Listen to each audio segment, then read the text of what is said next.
This is the National Youth Guard program designed to train young people to help the Bahamas Islands in times of disaster. I decided to join to better serve my country as well as to better myself. We train the help in search and rescue, electrical, plumbing, and carpentry. And things that they can actually expand on in their careers. Young people who join the Youth Guard program discover a sense of identity, a sense of purpose, and a sense of patriotism. This program isn't about only the individuals, it is about the country.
sight in me eye and thought, though young when I learned, I haven't forgot how to catch them. Tonight, the appeals court orders China Construction America to pay up to former Bahama developer Sarkis Ismailian. What does this mean for local hotels that stand to be impacted? Also, a grieving mother finally gets justice for her daughter's death. And later, more flight cancellations and delays for Bahamas Air following a court injunction ordering employees back to work. Eyewitness News starts now.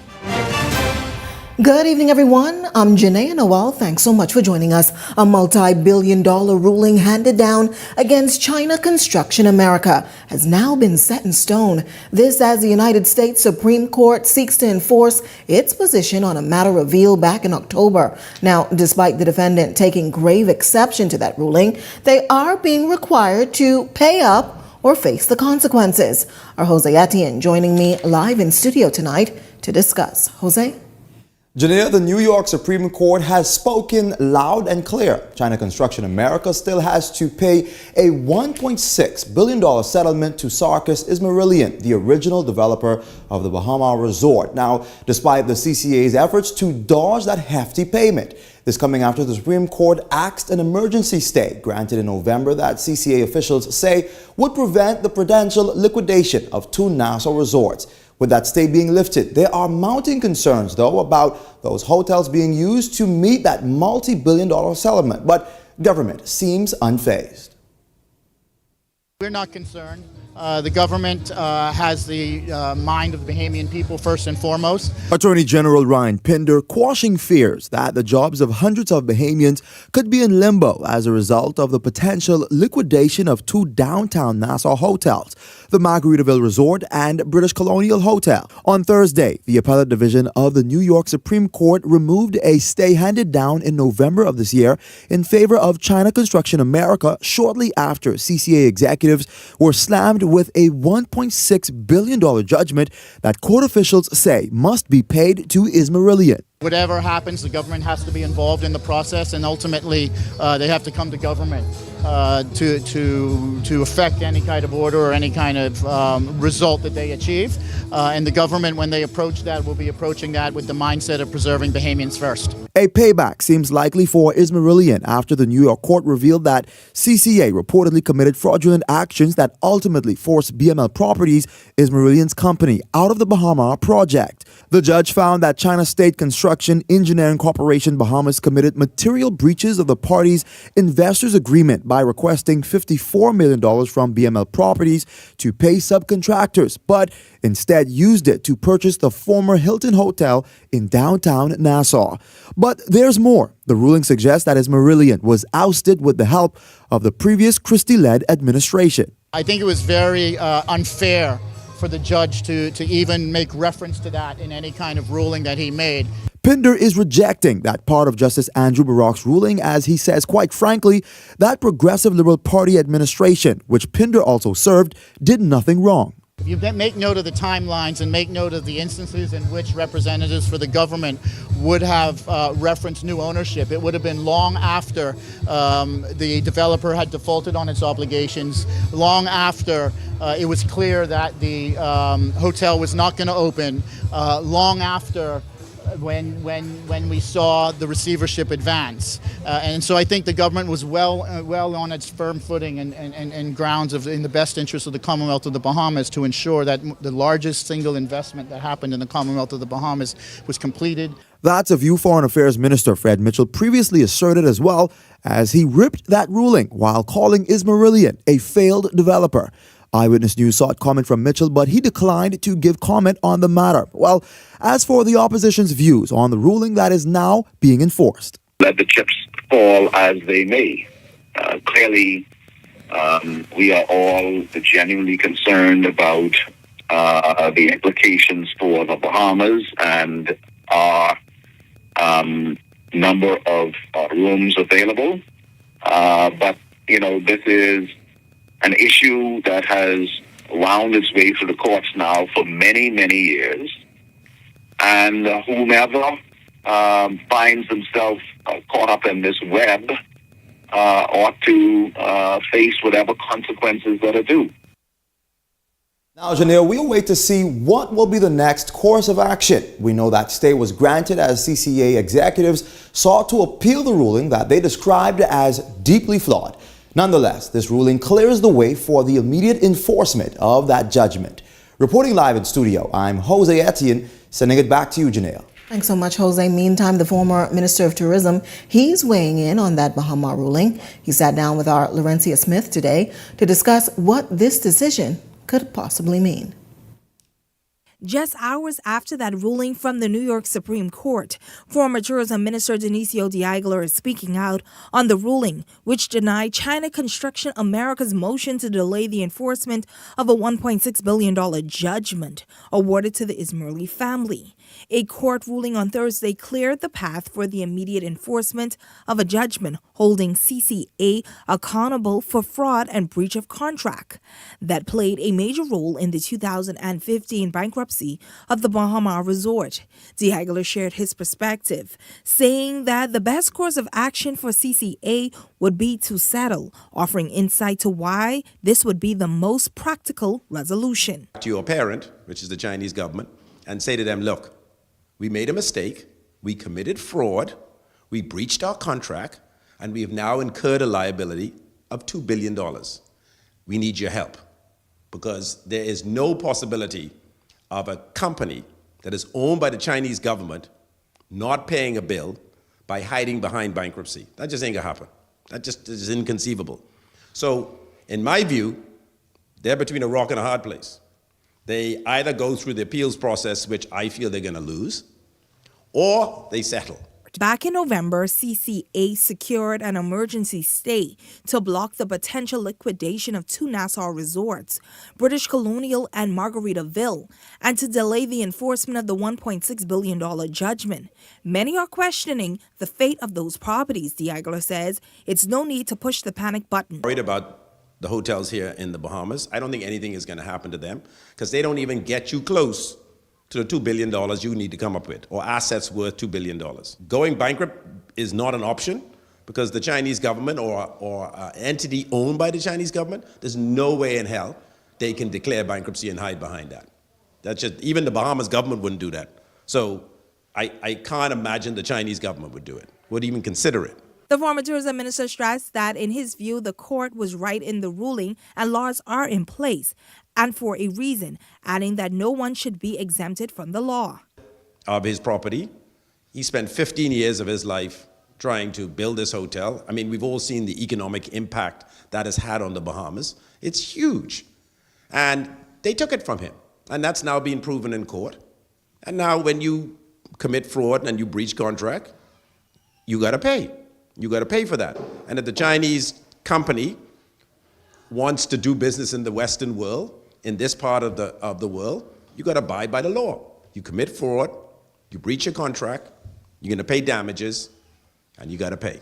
Laurencia Smith, Eyewitness News. Well, after a 9-year fight for justice following her daughter's death, Levita Thurston says just when she thought she would have closure, a new appeal is threatening to disrupt her peace. Delano Roker has the details in this report. You know, as a mother, how do you cope with losing a child to murder? After nearly a decade, Levita Thurston thought she would finally let her daughter rest, knowing that she has avenged her and her murderer has been dealt with the strong arm of justice. This coming after the retrial of Anthony Bethel, who confessed to the killing of 21-year-old Georgette Ramming on the porch of her Palmetto Avenue home on May 26th of 2015.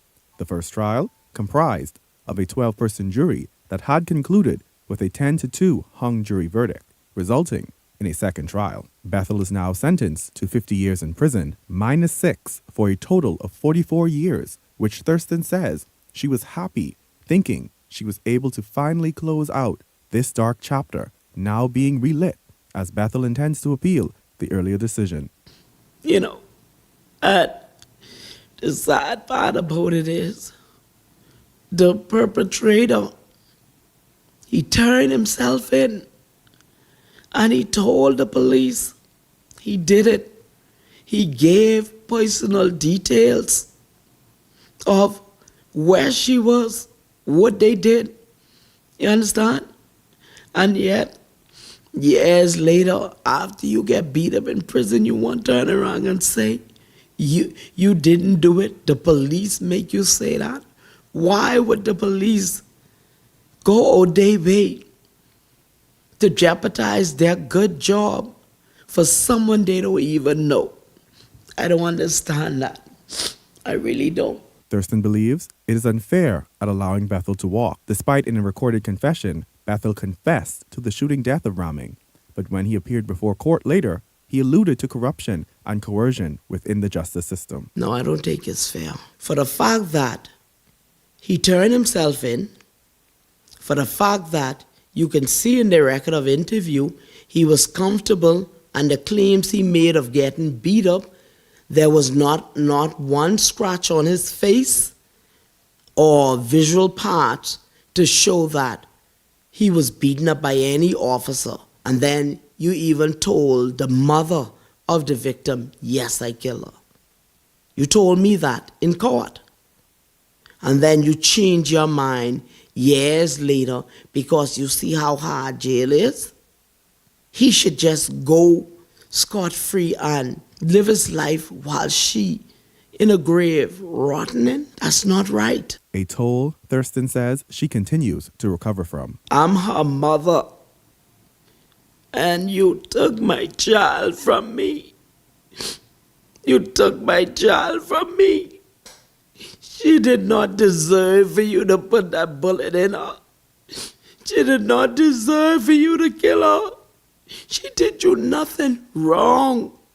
Why did you have to kill my child? You could have gone to the police. You could have tell them, but you still decide that you're going to go through with it, and you came to my house and you killed my child. And now you want to talk about appeal? Appeal? It's not right. It's not fair. It's not fair. You shouldn't have killed my child. She didn't do you anything wrong. Why you want to kill my child?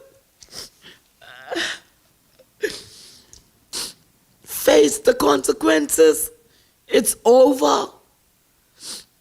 It is finished. No matter what happens in the appeal, it will not bring my daughter back. She still would be dead. But you still would be here. I forgive you, man. Isn't that enough?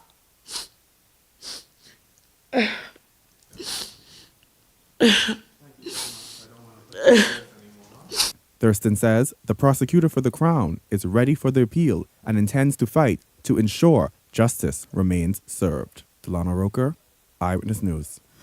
Well, Thursday is being described as a red-letter day for the judiciary as they bore witness to the official opening of a family court complex that officials say will restore dignity to how sensitive family matters are adjudicated. Our Jose Etienne has more details in this report. Ladies and gentlemen, the light of unity. A radiant mural depicting the essence of the original symbol of unity, the family. Quite the introduction to the initial phased opening of the first official family court complex on Burnett Road. The ceremony was attended by scores of officials from the judiciary who say the opening of the complex is a dream come true. When completed, it will do the work of the Family and Domestic Magistrates Courts, the Family Division, and the Probate Division of the Supreme Court, their registries, the Juvenile Court, and, importantly, a mediation center. That's Attorney General Ryan Pinder. He's also shedding light on why this court complex is necessary, as some even went as far as saying its launch is long overdue. In the family and juvenile context, privacy is important, as is the ability to try to mediate disputes, to equitable resolutions, and to try to remove the adversarial nature of family disputes. The complex today achieves these goals. Prime Minister Philip Davis also asserting how this court complex will help to address the backlog in court cases that remains a vexing issue for the judiciary. For many families, who find themselves navigating tragedies, disputes, and custody arrangements, there is a vested interest in expanding the capacity of our courts to see more cases and speed up the process by which they receive justice. And just in case you're wondering as to why there's so much emphasis being placed on the family as it relates to this new court complex. If this complex can help to protect a child, support a mother, or provide a fair arrangement for a father seeking to be in his child's life, if this complex can deliver these outcomes at a faster pace thanks to our expanded capacity, then this investment will have been worth it. Chief Justice Sir Ian Winder went a step further to say what cases will be of priority in this new complex. Judicial officers in this complex will hear cases involving juveniles, child support and maintenance applications, binding over applications, protection orders, legal separation, divorce and matrimonial matters, guardianship, adoptions, applications under the Mental Health Act, and contentious probate disputes. Meanwhile, Attorney General Pinder says there are more plans in the pipeline for expansion. I'm pleased to announce that the government special purpose vehicle, Ponciano Holdings, has acquired a facility that will be used to be a dedicated commercial court. The Bahamas has struggled for many years in the ease of doing business. And one of the major complaints is the time it takes to adjudicate commercial disputes in the Commonwealth of the Bahamas. While today was a phased opening, officials say other aspects of the court complex will be completed in the new year. Jose Etienne, Eyewitness News. Well, several Bahamas Air flight attendants still missing in action today after that Supreme Court injunction was handed down yesterday evening that ordered all staffers to return to work following a mass sick-out due to alleged outstanding payments from Bahamas Air to the Airport, Airline, and Allied Workers Union.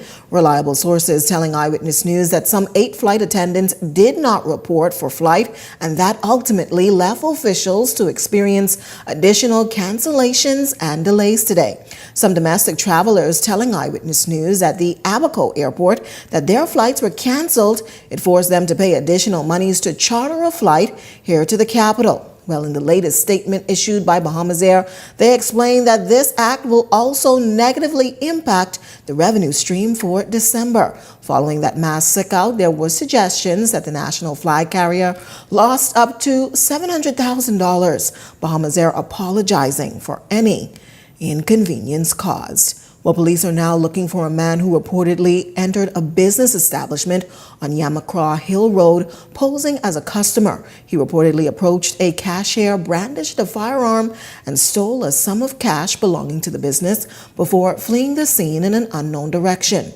Police are appealing to members of the public with any information to come forward. You can contact 911-919 or the Criminal Investigations Department 328-TIPS. Well, former Minister of Aviation Dionisio de Aguilar telling Eyewitness News that he's in favor of privatizing the national flag carrier Bahamas Air as the airline costs Bahamian taxpayers millions of dollars every year to remain operable. De Aguilar emphasized that from his perspective, there are private resources that could better assist the airline. You know, this is a question that we have toyed with since the creation of Bahamas Air in 1974. And every year, Bahamas Air costs the taxpayer $30 million, right? So roughly $30 million every year. And at some stage, we are going to have to say, is it worth it?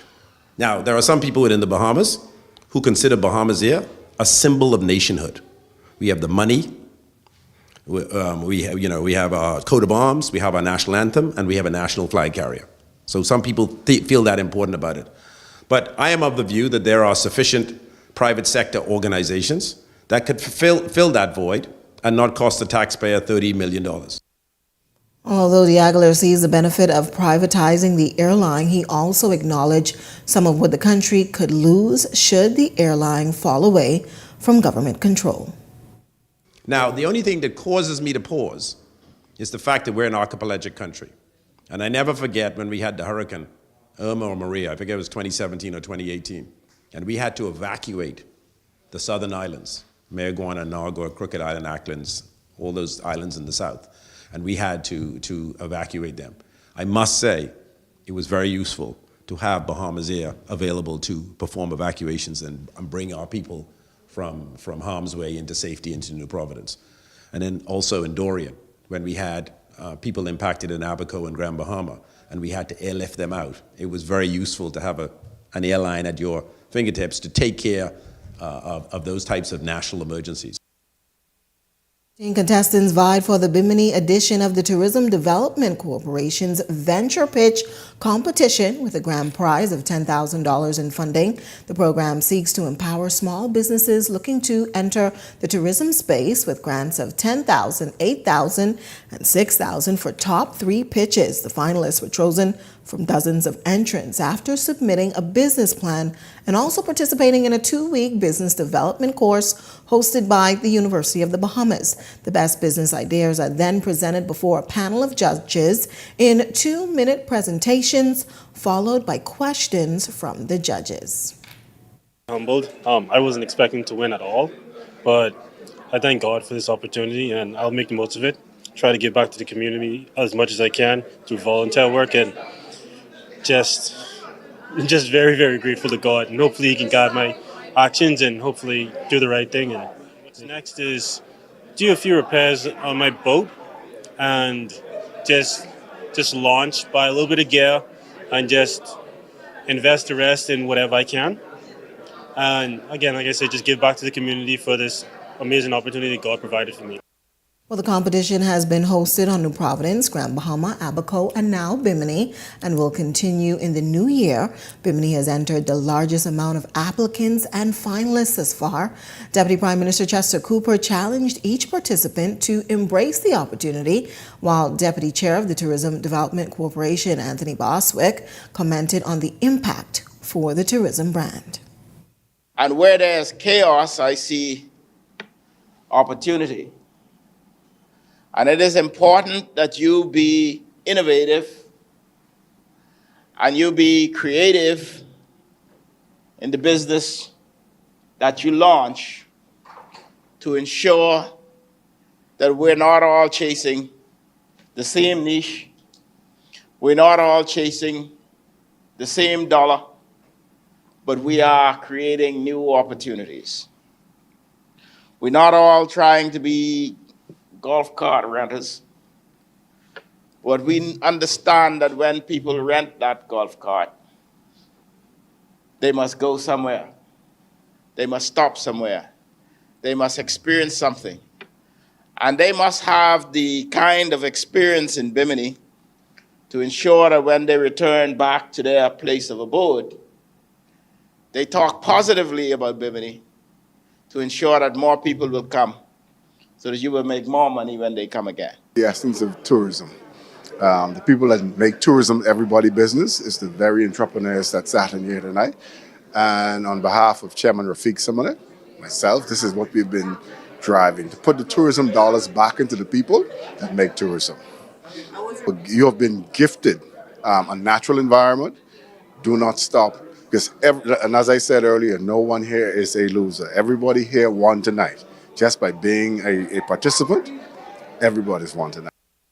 Well, if you've got a news tip or if you've seen news in the making, call the Eye on News hotline, 397-6397. We also invite you to send your letters to the editor for publication on all of our social media platforms, eyewitnessnewsbahamas@gmail.com. And if you're watching on our Facebook or YouTube page, share your thoughts about today's stories in the comments section. We want to hear from you. We are just getting started in Eyewitness News tonight, but when we come back, the BPSU and the gaming board, they shake hands on a new deal. We've got that story coming up. And later, union officials still getting feedback on that bi-weekly pay for the public service. We've got more on that right after this break. This Christmas, stay connected through all the family traditions.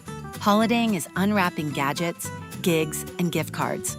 Sign up for a $64.99 or higher postpaid plan and get a free smartphone. 3 gigs of bonus data for 3 months and a chance to win a $100 gift card. We've got you covered with the ultimate postpaid deals. For more postpaid offers, visit us online at bdcbahamas.com. The most important thing in life is family. And whenever you need reliable advice, you look to the people you know you can trust. At J.S. Johnson Insurance Agents and Brokers, we earn our clients' trust every day. Whether it's home, motor, travel, or commercial insurance, we've got you covered. Call 397-2100 or visit jsjohnson.com. JS Johnson Insurance. Peace of mind. Dive into premium flavor with the new KFC Saucy Nuggets. Hand-breaded, juicy, and 100% real. Step your flavor game up with 8 pieces of our premium white meat KFC Nuggets. Sauced in your choice of one of 5 KFC sauces. Stinging honey garlic, guava barbecue, mango habanero, Korean barbecue, or signature barbecue. Do whatever the crunch you want with all 8 pieces of our new KFC Saucy Nuggets for just $7.95. KFC Saucy Nuggets Strip. It's finger-licking good. So, who's driving tonight then? Who's the best driver?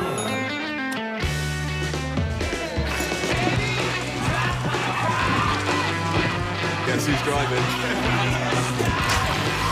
Guess who's driving?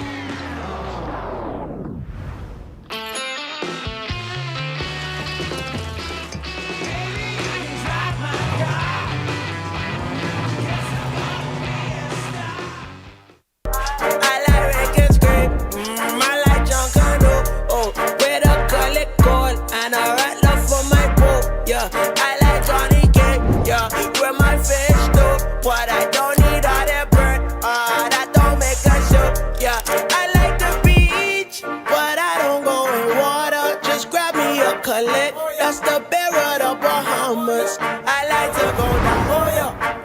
Oh yeah. Christmas is a season for reflection and renewal. We celebrate the birth of a baby who brought light into a world longing for hope. We thank God for our many blessings, and we commit to greeting our triumphs or troubles in the years to come with humility. Here's what I'm praying for this Christmas. I pray that every one of our children knows love and safety, and that each one has an opportunity to reach for the stars. I pray that the young Bahamian heroes working to protect our nation are themselves protected. I pray that the new generation of Bahamians building our country's bright future will always hold on to their determination.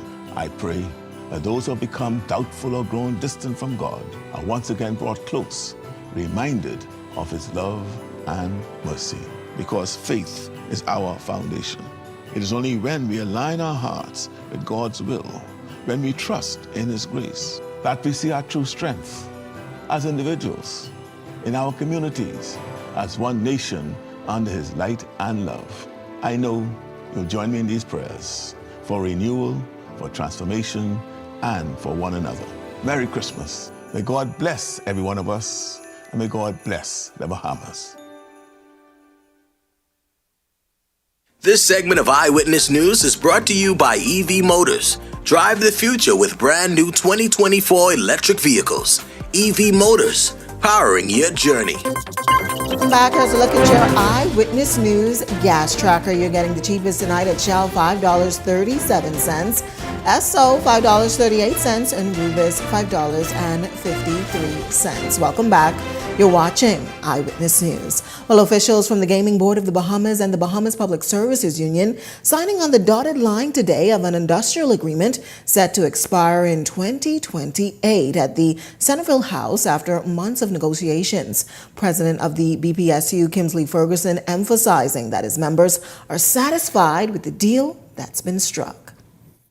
We're pleased to say that the negotiations would have been very, very, very amicable, and we were able to arrive at some decisions concerning the benefits that were discussed on behalf of the membership here at the Gaming Board. We know that some 97 persons in our bargaining unit will be impacted by this. I believe that they're going to be very pleased with what was agreed to on their behalf. And so we look forward to continued successes in this particular regard. Well, we would have seen benefits, increased benefits in the area of phone allowances, mileage allowances, on-call allowances, but more so the general focus, while there were improvements in those areas, was the salary increases themselves over the course of a 5-year period. We're pleased and satisfied that persons will be able to move to even a little higher standard of living based on the increases that we would have been able to agree to today. Executive Chair of the Gaming Board of the Bahamas, Dr. Danny Johnson, commended all parties for their patience and overall professionalism during the negotiations. Congratulate everyone involved in this process, the government agencies, industry, stakeholders, and staff. This is a result of good communication, good collaboration, and good compromise. And I hope that in our wider sphere we continue to communicate, collaborate, and compromise where it's mutually beneficial.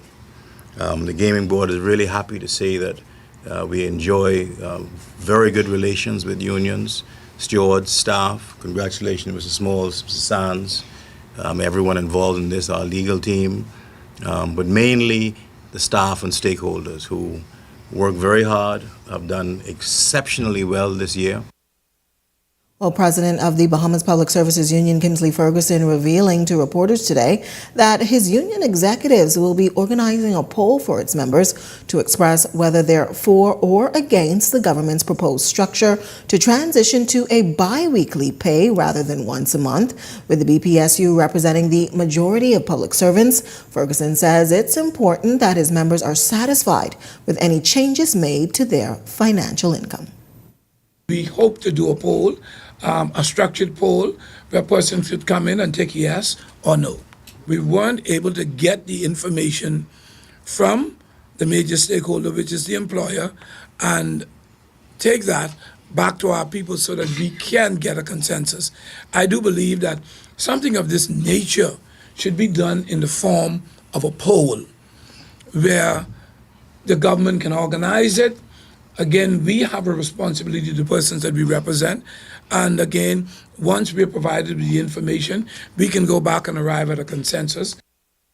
With the proposal looming, Ferguson says he's hoping the communication lines between unions and government stay clear, as the bargaining agents must be allowed to have their voices heard and understand the ins and outs of what could possibly be their reality.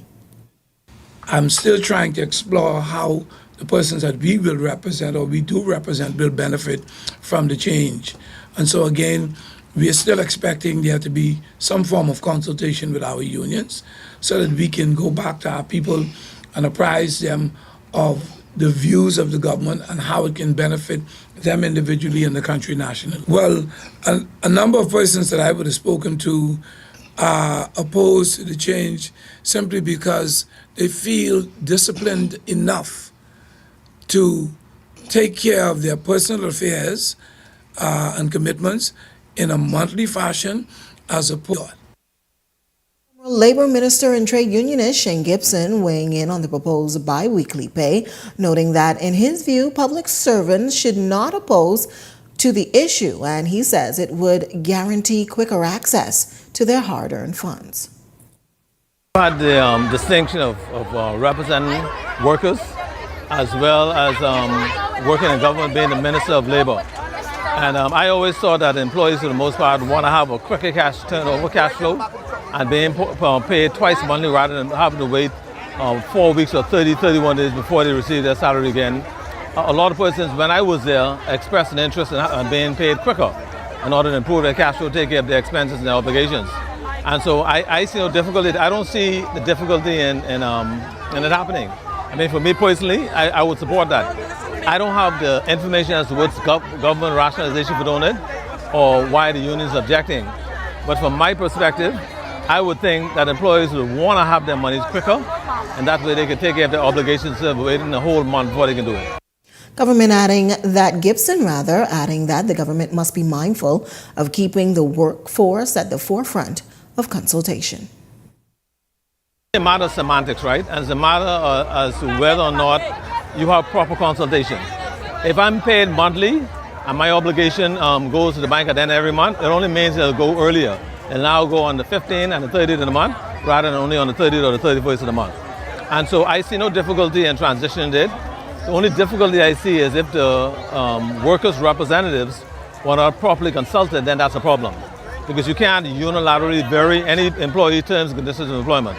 Once you have an industrial agreement, you have to speak with the union and you have to give them notice, you have to consult, get feedback, and get their take on what they want to happen. But personally, I see no difficulty in it happening, and I see no difficulty in persons being able to meet their obligations if it is changed.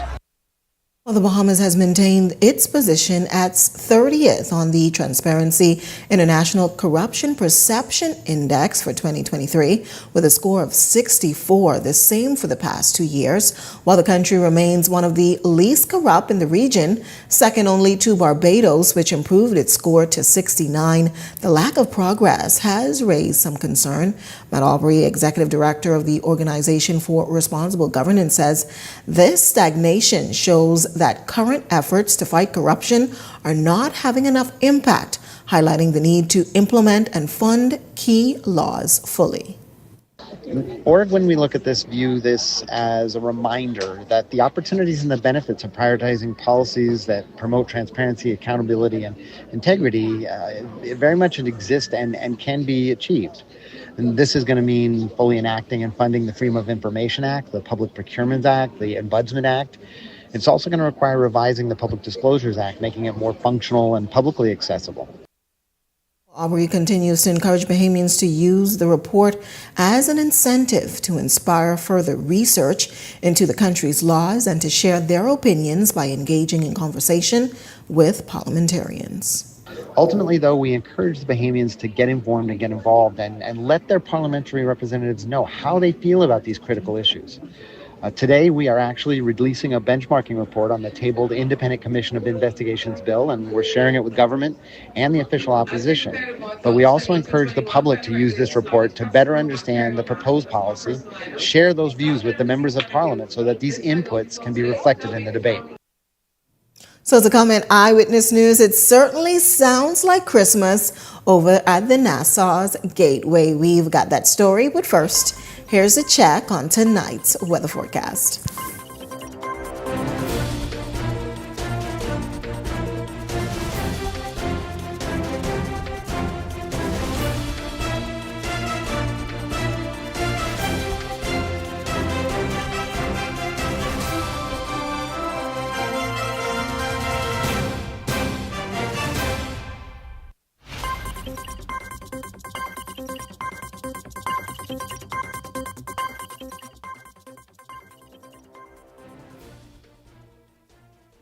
Bahamas. We understand your business needs. We remain dedicated to giving you the best experiences for your business's growth and development. Reliable internet speeds for your customers' stress-free online shopping experience. Secure landline connections so your customers and team can always reach you.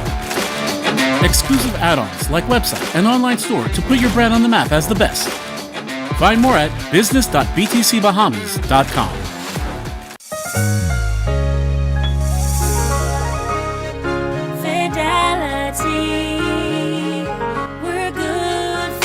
My business couldn't survive without my credit card machine from Fidelity. It's fast, convenient, and my clients love it. My sales increase, and I can track my earnings. Get your credit card machine from Fidelity today. Call 356-7764.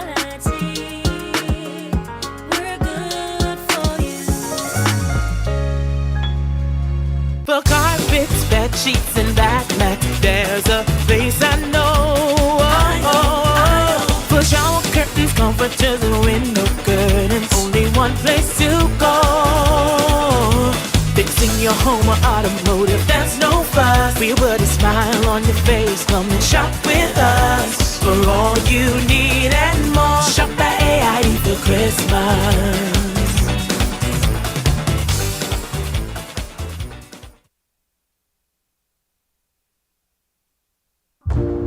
On the river of life, where the open waters meet, we are all free to seek our own path. For some, it is a journey to the edge. For others, It's a pursuit of a mind at peace, distilling precious memories as we float where the tide takes us. It can be expeditions of one or relentless pursuits of what eludes us. It matters not. If you hunt, if you gather, there is a personal journey to find where you need to go, to outrun any ticking clock. Through decades, wave after wave of passing time, Sea-Doo has remained here, making each ride a story. Because life is unscripted, it's as open as the water. You can decide on the ride of your life.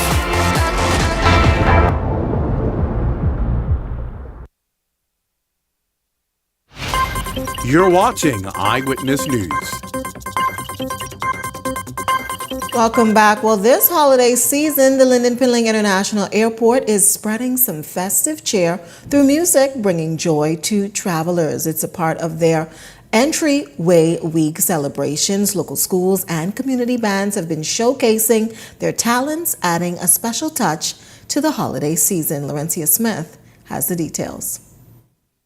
Holiday cheer and festive music have filled the air outside of the arrival terminal of LPIA for the past week, thanks to performances by local schools and community bands, creating a warm and welcome atmosphere for travelers.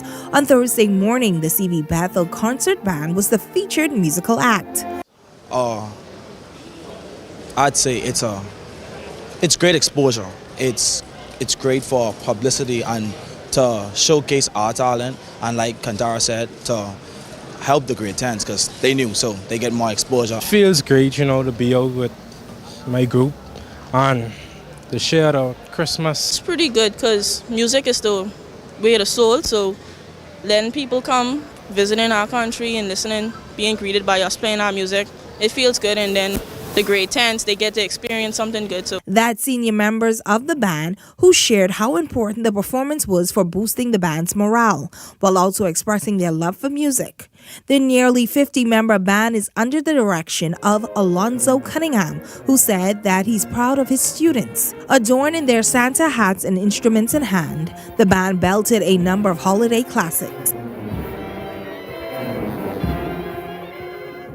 When asked about the band's musical selection, Cunningham says it's a collective effort between him and his students. Me and Miss Norris had a conversation, and I was kind of open more to the tourists, so I tried to add a lot more classical stuff and of course Christmas stuff. And of course we have to make sure that we are still cultural because we are the cultural school. Vice President of Operation at LPIA, Jonathan Miller, told us that the initiative was the brainchild of his marketing team, as celebrating our culture and empowering our youth is fundamental for the airport. To see some of it, we saw the tourists stopping to record and dancing, and so they've really and thoroughly enjoyed it. And it's really a showcase of all the Bahamian talent. We have some really good talent on this island, a lot of culture to share, and so it's been amazing feedback that we've received. Aquinas College was also a feature act this week. And as for Friday's feature act, Miller says that you just have to stay tuned. Laurencia Smith, Eyewitness News. Thanks, Laurencia. Still to come, Laurencia is back with a check on sports right after this break. Good evening, Laurencia.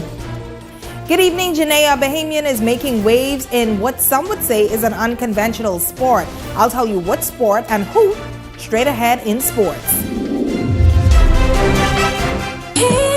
Bahamas, get ready for an unforgettable night this holiday season. On Saturday, December 28th, we're bringing the love back to the city. It's a night of rhythm and blues featuring the one and only K. Michelle. What up, y'all? It's your girl K. Michelle. December the 28th, I'm going to be in the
Coming in like a bull, you see me raising the stock. Get your holiday on. Edenwell has expanded their testing menu. We now offer blood work, drug screening, and so much more. Our hours of operation are Monday to Friday, 7 a.m. to 5 p.m., and Saturday, 8 a.m. to 1 p.m., located on 11 Madera Street. We are here for all of your laboratory needs, with fast and reliable lab work done by our friendly and knowledgeable staff. Let us help you take the needed steps to stay in the know about your health. Let's keep working towards a healthier you. Stay Eden well.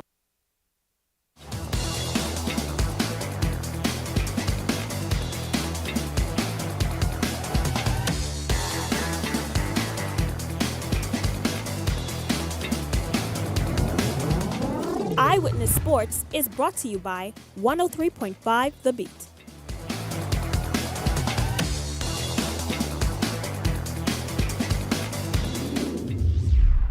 Good evening and welcome to another edition of Eyewitness Sports. I'm Laurencia Smith. Thanks for joining us. Topping sports tonight.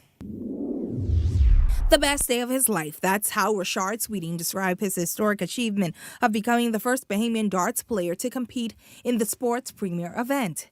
Sweeting made his dart championship debut yesterday at the high-stake Alexandria Place in London, England, but was defeated in the first round. I can't begin to continue to state that it's awesome. It's amazing. It's every darts player's dream who have never been to the stage. It's, to me, coming from my country to come here and shoot in the PDC where I watch on the phones and on my tablet, seeing these star players, getting starstruck from pro players, sorry. It's awesome. And the crowd alone, oh man, I love London. That's amazing. I also want to hear the boring part. I want to experience the bad and the good. Despite the loss, Sweden, who was relatively new to the professional dart scene, quickly captured the hearts of thousands of fans. He expressed his deep desire to see the sport grow here in the Bahamas. It's recreational to a few in the Bahamas. And to some like me, it's a handful of players who wants to take it to that next level. Most of the players are veterans who've been there longer than me, so they feel that, man, I'm at the age, I'm just trying for fun, to get out the house away from the kids and the family, just to go with the friends and, have a good time. So there are a few, and there are some youths that I really focus on, that I want them to see that it's your time. I made it here, and you could do the same. Meantime, let's head on over to the track with world record holder in the women's 60-meter hurdles and Bahamian national record holder, Devin Charlton. The Olympian officially launched the Devin Charlton Barrier Breakers Foundation over at the original Thomas A. Robinson Track and Field Stadium on Wednesday, marking a significant milestone for the initiative. Demonstrating her commitment, Charlton made a personal contribution of $20,000 to become the foundation's first donor. Private schools, but when you look at the Bahamas, most of the kids are actually enrolled in public schooling. And so it kind of made me think, what is it about private school students that makes them better? And it's nothing really, but I think they just have access to more resources. And so the aim of the foundation is to provide those resources to, those who might not have access right now, and to just further the Bahamas in our sporting endeavors, because track and field has given me so much in my life. So I want to be able to see other kids have the same experiences that I did. On hand for the launch was Secretary General of the Olympic Committee, Deron Donaldson, B3A's President Ramiko Archer, along with Sports Minister Mario Bolag, who extended his heartfelt congratulations to Charlton on her efforts. Finding the diamonds in the rough in this country, and not so often we find the best athletes we can find, normally comes from the public school systems who is less fortunate. And for Devin to see and understand that those she would have compete with or compete against with, knowing their background and their needs, and knowing how she was brought up and being able to help persons affordable to assist her. Just to take that initiative and step to help those you've left behind, or those who would have, who is now up and coming behind you, to ensure that they get the opportunity that you got is just tremendous opportunity that you're providing for a lot of Bahamian student athletes. Congratulations to Sweeting and Charlton on all of their accomplishments. Well, that's what's making sports at this hour. I'm Laurencia Smith. Stay tuned for more news on the other side of the break. It's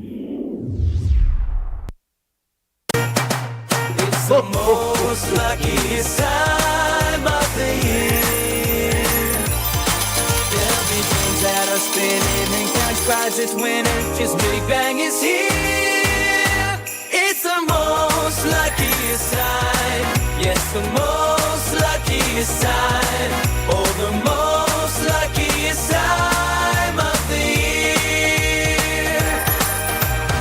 Merry Christmas and Happy New Year from Island Luck. Time of the year. Get ready to win Lucky Bucks. Wherever you see this taxi, flag it down.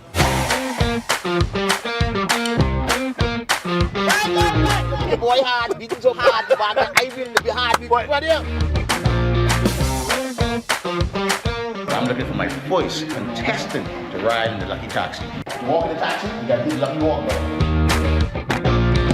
Oh, thanks.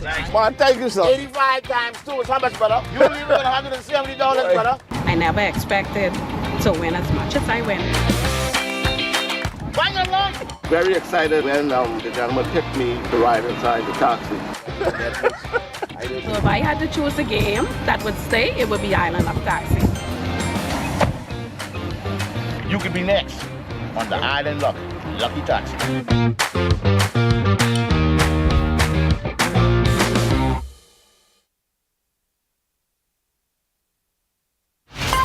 You're watching Eyewitness News.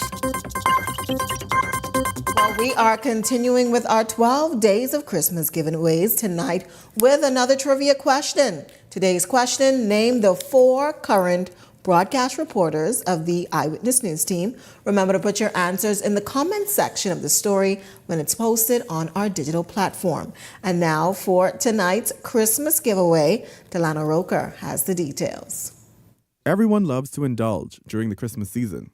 And as we all prepare to create our New Year's resolution list, owner and CEO of Eat Me Skinny, Ellen Key, is ready to assist those looking to start 2025 off on a health kick. So Eat Me Skinny, we've been open about 3 years, and we do cold pressed juice. We do both retail and wholesale. We provide for a lot of wholesalers like Bahamas, Albany, Lyford, all over the place, and we've just added on a few. But we also do, we do cold pressed juice, we do our own almond milk, we make our own sea moss gel, we do bush teas from Long Island, and we just recently added on a smoothie menu. As many persons have dived into the health world, Key says that this is a perfect gift. I think it's really fun for people to, try different things that they haven't before. I think at Christmas time, it's really nice to give back as well. And then there's really nothing better than doing health. I mean, everybody's into health right now. Everyone got really much more aware with COVID as well with health. And so I think it's a really good thing to not only, give a gift at the holidays, but also to give the gift of health, which I think is honestly, without health, we don't have anything else.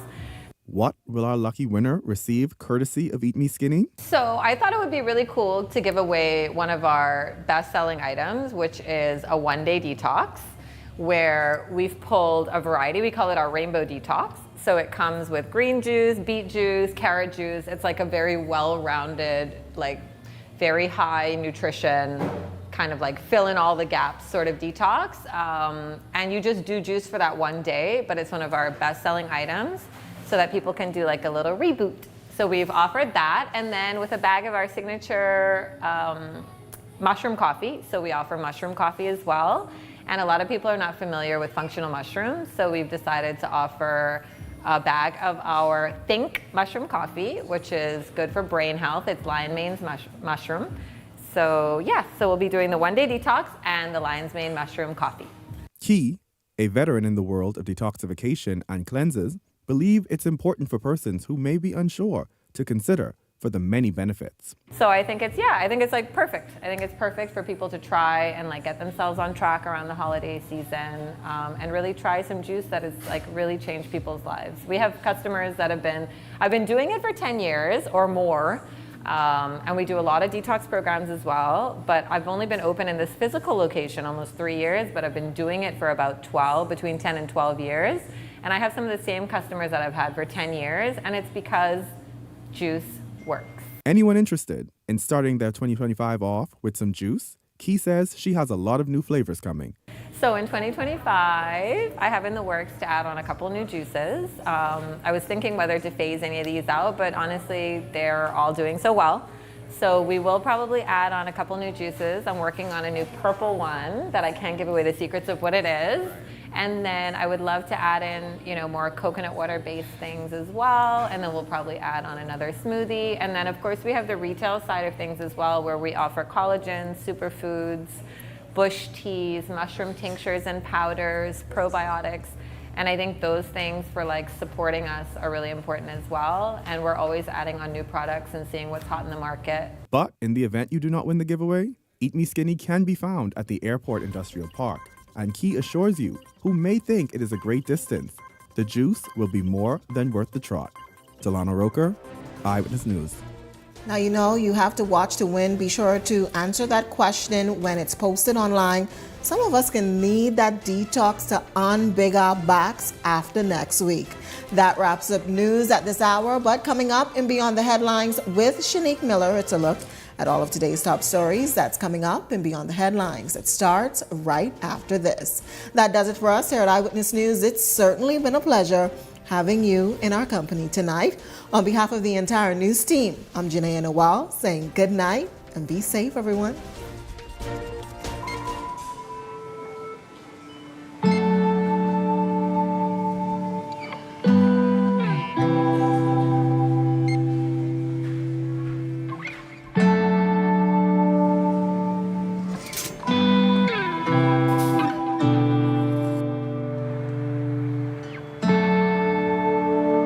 We all know there are ways we can help.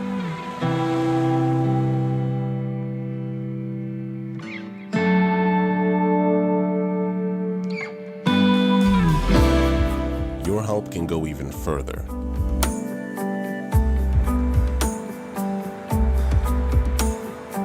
Be an everyday superhero.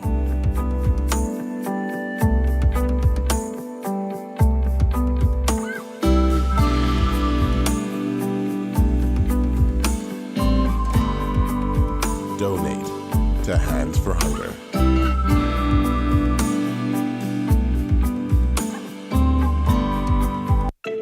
Tired of driving around from place to place just to get your car insured and licensed? Frustrated with the process of being back and forth from your insurance company to road traffic? Well, BMG Insurance Agents and Brokers just made insuring and licensing your motor vehicle as easy as 1, 2, 3. Step 1. Visit us at the Road Traffic Department, Section 1, Thomas A. Robinson Sports Stadium. At our office, you can purchase or renew your insurance or get your vehicle inspected. We at BMG Insurance Agents and Brokers represent major carriers. Step 2. See the professionals at Road Traffic to get your vehicle licensed. Step 3. Enjoy your day. Insure with BMG Insurance Agents and Brokers today, saving you time and money. Your one-stop shop for all of your insurance needs. Great rates, convenient, excellent service. For more information, call us at 322-2221. So you want a space. But not just any space.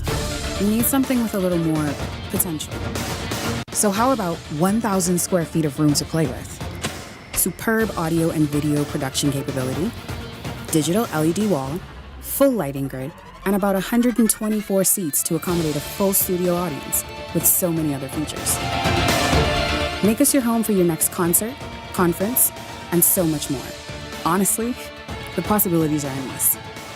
Here at ILTV Studios, we'd love to bring your next event to life. So what do you say? Do you want our space?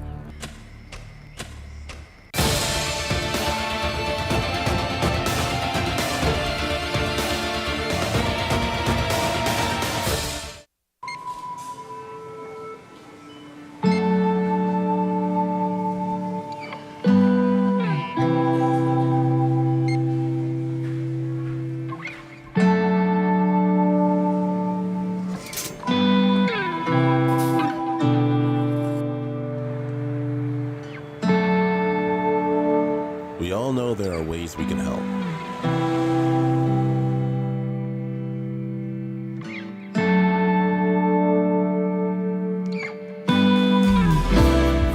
Your help can go even further.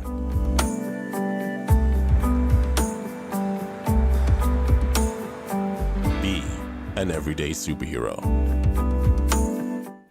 The thoughts, views, and comments expressed by the hosts, guests, and callers on Beyond the Headlines are not necessarily those of management, ownership, or production unit of the Verizon Media Group. Beyond the Headlines is a production of ILTV Studios and cannot be reproduced or represented in part or entirety without express written permission of the Verizon Media Group. Beyond the Headlines is the intellectual property of the Verizon Media Group. Copyright 2021.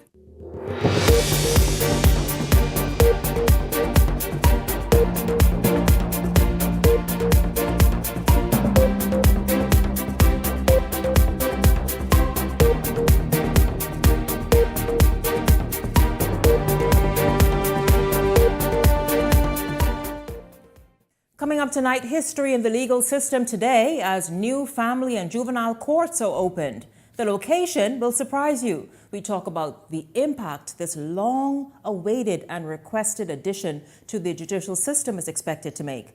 Meanwhile, the New York Supreme Court stands by its ruling. The CCA must pay Sarkis Ismailian the $1.6 billion it initially set. And later in tonight's show, direct marketers and Ian Thomas are here. With just 6 days left before Christmas, Ian has the last-minute sales to tell you about. This is Beyond the Headlines. Good evening. I'm Shanique Miller. It's great to have you along this evening. Well, tonight, many are surprised to see what the construction and renovation on a compound on Bernard Road was about. I'll tell you, this was the talk of the town today. Many people asking me, did I know about it? The Attorney General's office held a soft opening of the family court complex that government officials say marks a significant milestone in adjudicating justice, particularly in family matters. Jose Etienne fills us in, and then we'll come back and discuss. Ladies and gentlemen, the light of unity. A radiant mural depicting the essence of the original symbol of unity, the family. Quite the introduction to the initial phased opening of the first official family court complex on Bernard Road. The ceremony was attended by scores of officials from the judiciary who say the opening of the complex is a dream come true. When completed, it will do the work of the Family and Domestic Magistrates Courts, the Family Division and the Probate Division of the Supreme Court, their registries, the Juvenile Court, and, importantly, a mediation center. That's Attorney General Ryan Pinder. He's also shedding light on why this court complex is necessary, as some even went as far as saying its launch is long overdue. In the family and juvenile context, privacy is important, as is the ability to try to mediate disputes to equitable resolutions and to try to remove the adversarial nature of family disputes. The complex today achieves these goals. Prime Minister Philip Davis also asserting how this court complex will help to address the backlog in court cases that remains a vexing issue for the judiciary. For many families who find themselves navigating tragedies, disputes, and custody arrangements, there is a vested interest in expanding the capacity of our courts to see more cases and speed up the process by which they receive justice. And just in case you're wondering as to why there's so much emphasis being placed on the family as it relates to this new court complex. If this complex can help to protect a child, support a mother, or provide a fair arrangement for a father seeking to be in his child's life, if this complex can deliver these outcomes at a faster pace thanks to our expanded capacity, then this investment will have been worth it. Chief Justice Sir Ian Winder went a step further to say what cases will be of priority in this new complex. Judicial officers in this complex will hear cases involving juveniles, child support and maintenance applications, binding over applications, protection orders, legal separation, divorce and matrimonial matters, guardianship, adoptions, applications under the Mental Health Act, and contentious probate disputes. Meanwhile, Attorney General Pinder says there are more plans in the pipeline for expansion. I'm pleased to announce that the government special purpose vehicle, Ponciana Holdings, has acquired a facility that will be used to be a dedicated commercial court. The Bahamas has struggled for many years in the ease of doing business. And one of the major complaints is the time it takes to adjudicate commercial disputes in the Commonwealth of the Bahamas. While today was a phased opening, officials say other aspects of the court complex will be completed in the new year. Jose Etienne, Eyewitness News. Well, members of the judiciary say that the new complex will give families the dignity they deserve as they seek justice in what is often serious and very sensitive matters. And so we're going to begin right there this evening. Welcome to Beyond the Headlines, contributor Ellington Ferguson. Ellington, that is really something. This is, this has been long talked about, long requested that, listen, there needs to be a court set aside just for family matters and sensitive matters as well. We've seen so many sensitive matters of late that many times, the thing is not to drag them to the main court area on Nassau Street, but to have something that is just a bit more, just a bit more respectful of what the nature of so many of those issues are. And here today, the soft opening of that new court complex on Bernard Road took many, many people by surprise, by the way. Good evening, Shani. Good evening, Bahamas. Certainly, this is a bold and a very good initiative in the right direction. It's a major step, I must say. And it's been long coming. The government has talked about it. They've promised it, and now we see that it's really coming to fruition. I think this really brings back some dignity to these people in adjudicating their matters. And it kind of alleviates some congestion in the other areas of the courts, and hopefully some other things can be able to move along more swiftly by this new addition to the court system. I think it's very good. It's going to be very helpful for family matters. People can have their matters, again, adjudicated with some level of dignity and privacy. And we know what those matters are. Some of them just heinous, making headlines, certainly, of course, of a sensitive nature. What do you think it does, though, in terms of helping unclog this system that we heard Prime Minister Davis say recently will take about, I'm sure he said 20 years to unclog. But then now here's this brand new court system, this court complex set aside specifically for these matters. I think in doing this, now that we have this new facility, hopefully we can get some more magistrates or judges on the bench that can remove them into that facility, and those are the vacuum, the open spaces that is left in the existing facilities, that we can put some new judges in those and cause some matters to be able to move forward swiftly. We must see if there is not swift justice, justice delayed is justice denied. It's justice denied, and so the government is to be commended on this, but this will definitely, Shanique, release some space in the existing system, in the existing building structures that we have further uptown down here. And I'm sure that you're going to see some movement, not probably as fast and not, but some level of expedition with these court matters is going to take place. Which is needed, which is necessary, and particularly when people are violated in the way that this court will deal with. Sometimes to have that drag on, and then when you see 2 years later, the victim has to appear to maybe give testimony about something, it just sort of injures them all over again. Some eyewitness at that stage don't want to be bothered. No. And after a person over a period of 2 years to have to sit and go through that again, 2-3 years sometime, it's very harsh and painful, to relive those stuff that you think or thought you were getting beyond them, and then to have to bring them up and relive them and have to speak to them all over again. It's very, very tough. So Ellington, up until this point, this has almost been the best kept secret. Many people, it's so funny, people asked me today, and maybe I should know, right? But people, Shanique, did you know that on Bernard Road this was happening? And did you know this is now the situation? And truly, I will admit, I did not know. I felt as though they went about doing this to get it done quickly, and now here's the soft opening. But what do you want Bahamians to understand? Because of course the concern was, oh my God, traffic. Oh, it's going to create a bottleneck, etc. But what do you want them to understand beyond that, the significance of having that court set aside exactly where it is? I think, and I understand people's concern about the traffic and the bottleneck. We have an existing situation now where a whole bunch of people can be making their way downtown to work in some of these facilities or to attend some courts in this area downtown. So what number one is going to stop some people from all of that other traffic coming all the way into downtown. So those long lines, by the time as you hit Bernard Road, clear onto Wolf Road, a lot of people who are coming to court will not be coming further than that.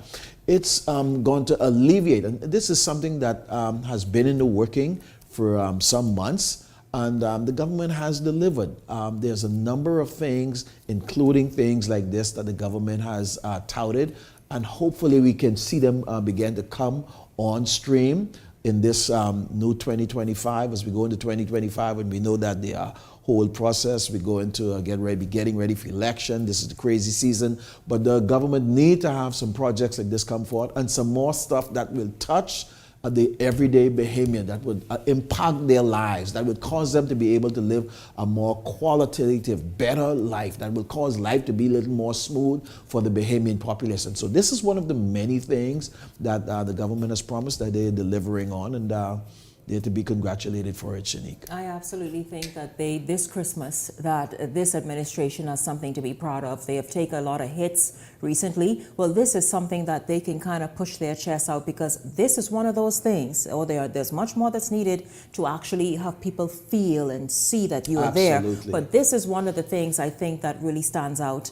and for many people will make a difference, because when you talk about family matters and juvenile matters and very sensitive matters, I imagine that's to do with maybe child support and all that. And so there you have your own court where you don't have to maybe run around and do so many things just to be heard and seen. You can just go right there to that. Absolutely, to that complex. And all of the congestions of Yes.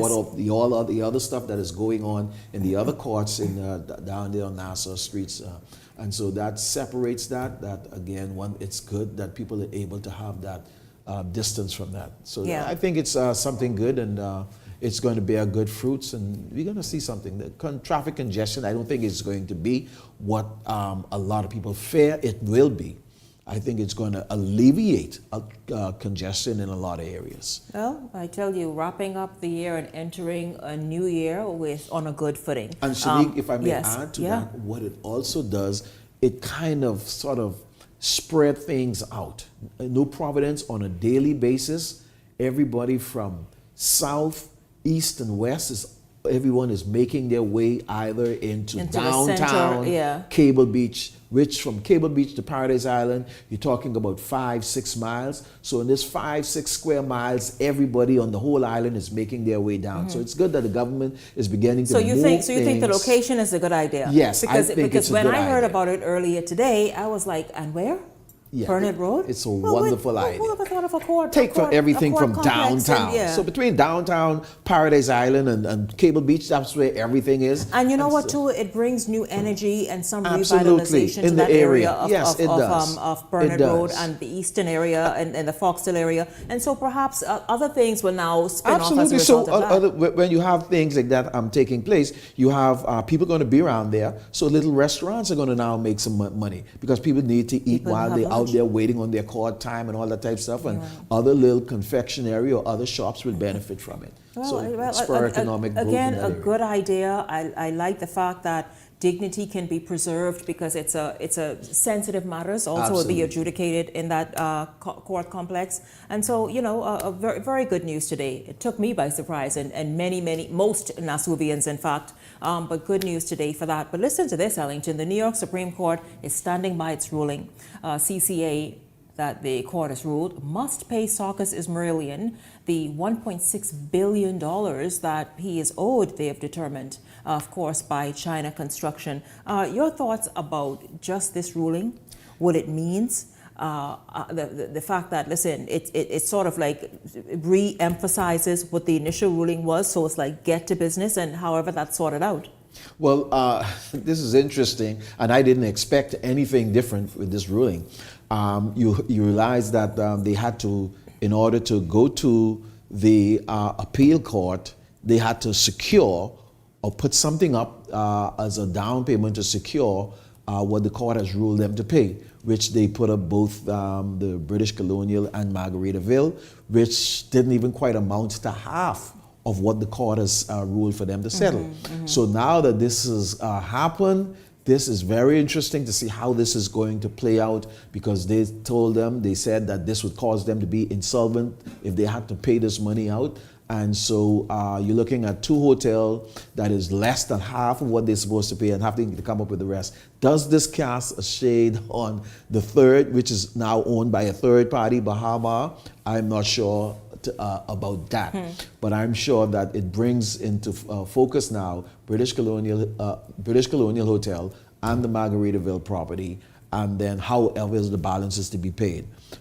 This is something for me that is obvious. I expected this outcome, and based on the evidence in the trial where China State Construction basically admitted that yes, they did things to frustrate, and they had arranged meeting to cause things to work in their favor with the previous government administration. So I didn't expect no other outcome than this. But that is what I want to ask you, because Sarkis, at the heart of him, Bahamas is his vision, his passion.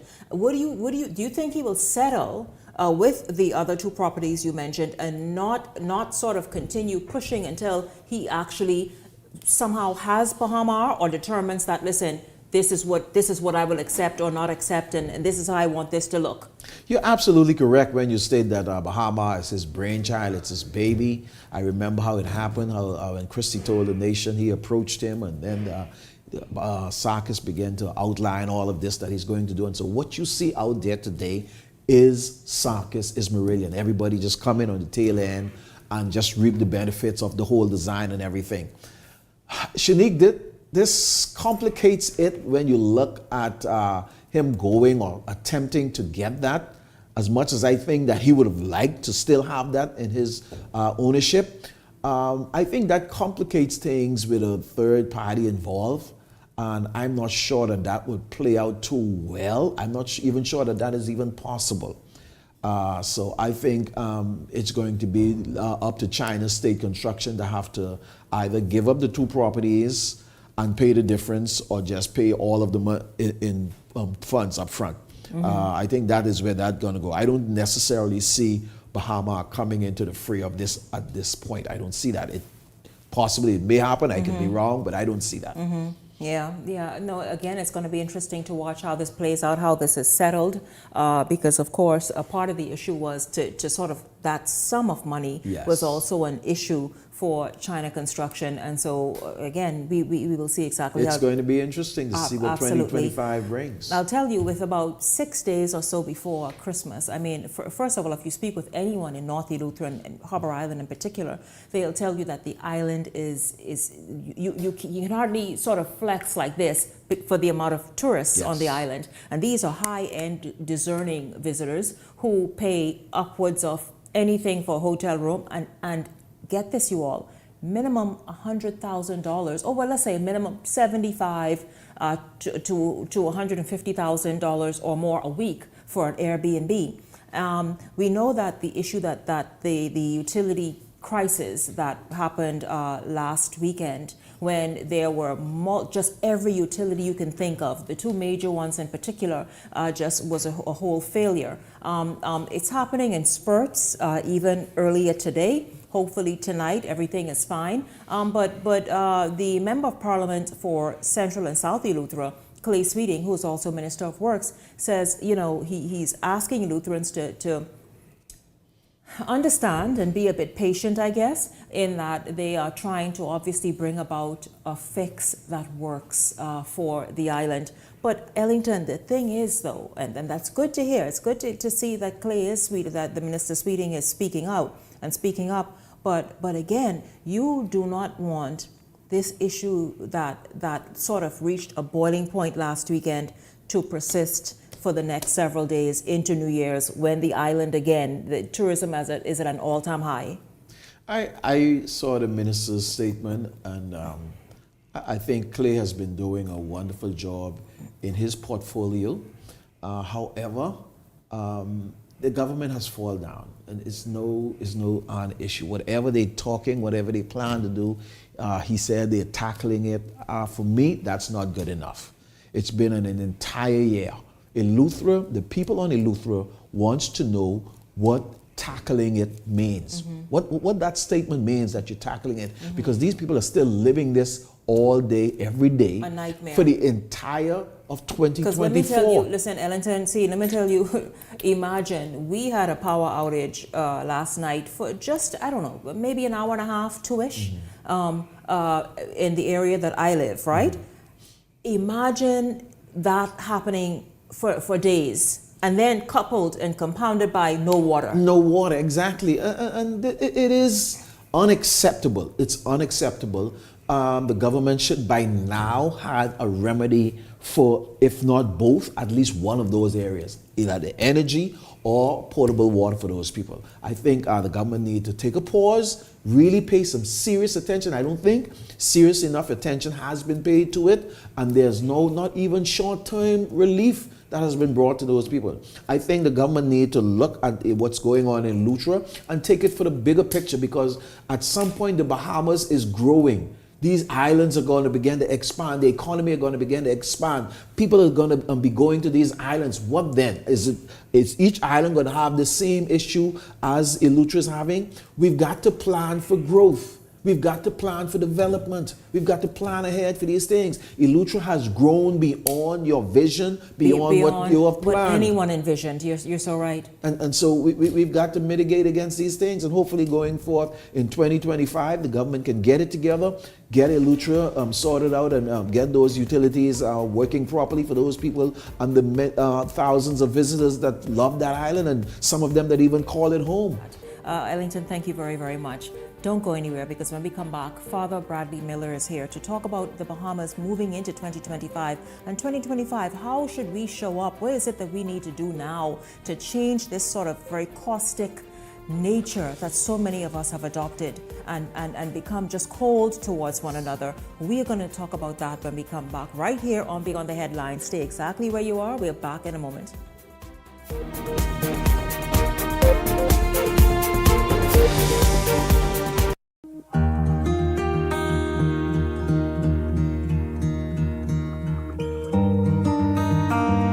You work hard to provide for and protect the ones you love. However, life can present unexpected challenges. Who you call in times of need matters. Insurance Management is a Bahamian-owned company that has been serving our community for over 40 years, offering a wide range of coverage for all of your personal, professional, and commercial needs. When life happens, rest easy knowing that our skilled and experienced agents are there for you in your time of need, so that you can get back to what matters most. Insurance Management. Nobody does it better. Rejuvenate, refresh, treat yourself. Immerse yourself in total comfort. Pamper yourself. After all, you're worth it. Relax. Rid yourself of all life's stresses. At Baja Retreat Anti-Aging Spa, you will find everything you need to enhance your body and spirit.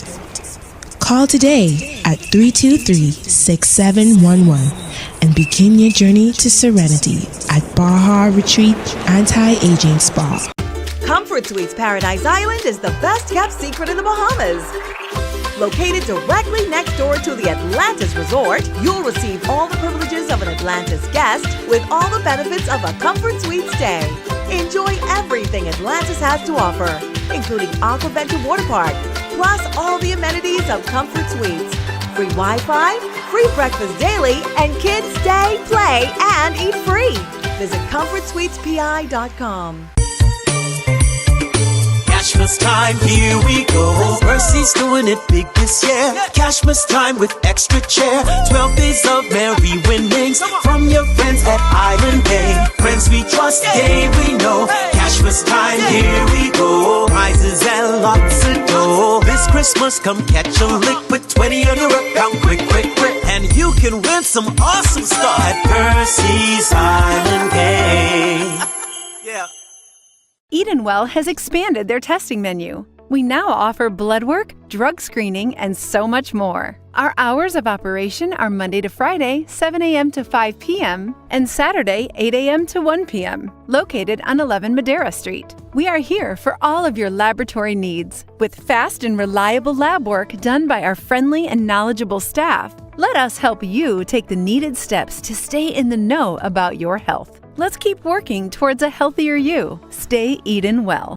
This segment of Beyond the Headlines is brought to you by EV Motors. Drive the future with brand new 2024 electric vehicles. EV Motors, powering your journey.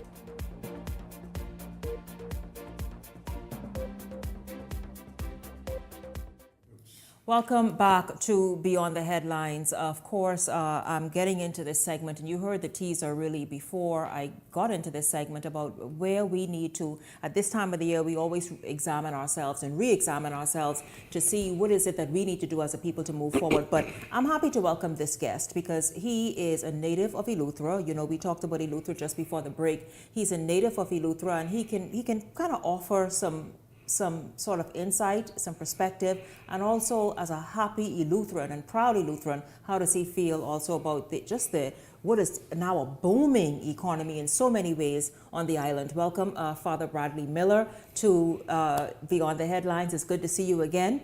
Welcome to the show. Happy holidays to you. Well, thank you very much for having me, Shanique, and happy holidays to you as well. And it's a pleasure always to be on your show. Thank you so much. It's good to have you. Yeah. I want to pick up where I left off on the last segment before we get into exactly what we're going to talk about. Your thoughts on, after so many years, on finally realizing, so many people wanted it and desired it for decades. That's why I use the word finally. But seeing that basically all of Eleuthera has done a turnaround, and the economy is just ripe for so much to happen, including the participation of Eleutherans to be involved in the ongoing development that's happening now. Yeah. Well, one of the things I have observed, Shanique, is that Eleuthera is on a boom. And I think the economy of Eleuthera is moving faster than the government can keep pace. Unfortunately, what should have happened is, when you decide to develop a place, you must put in the infrastructure, make sure that the infrastructure is in place, so when development comes, everything just falls in place and runs smoothly. Unfortunately, as a people, we have not seemed to be going that road. We sort of catch up as we go along the line. So Eleuthera is now on the move, and I can tell you there are a lot of people who are building second homes and people who are building apartments and people who are building duplexes. I am one of them who are building a duplex in Eleuthera. So I know, and people are saying to me, be ready, when this can be ready? I said, look, I'm not in a rush to be ready. But the point is, it is moving so fast. It just take a pace. And I'm happy to hear that you are smartly kind of jumping into that pool that is just ripe for all participation, for any and everyone to participate. And you said that the development has so outpaced what government perhaps envisioned or is able to keep up with. I mean, as we move into 2025, what needs to happen? With respect to Eleuthera, what needs to happen is the government need to move quickly to fix the infrastructure with respect to electricity, with respect to the water, because as an Eleutheran, particularly the South, that particular area was run by what we call SEP, South Eleuthera Property, which was privately owned. The government bought it out sometime in the early 80s and took over the electricity from South Eleuthera Property. But after taking that over, I don't think the government ever invests any money in that to sort of move it, because these things been in place from before I was born, and I was born in the 60s. Decades and decades ago. And so now these things are deteriorating, everything is coming to a grinding halt. But we have not done a good job in trying to keep pace with all that is happening in order to keep up with development. We are inviting people to come and develop our island. But as a people, we're not making the island ready for development. No, I absolutely agree with you. But, again, hopefully it can get together.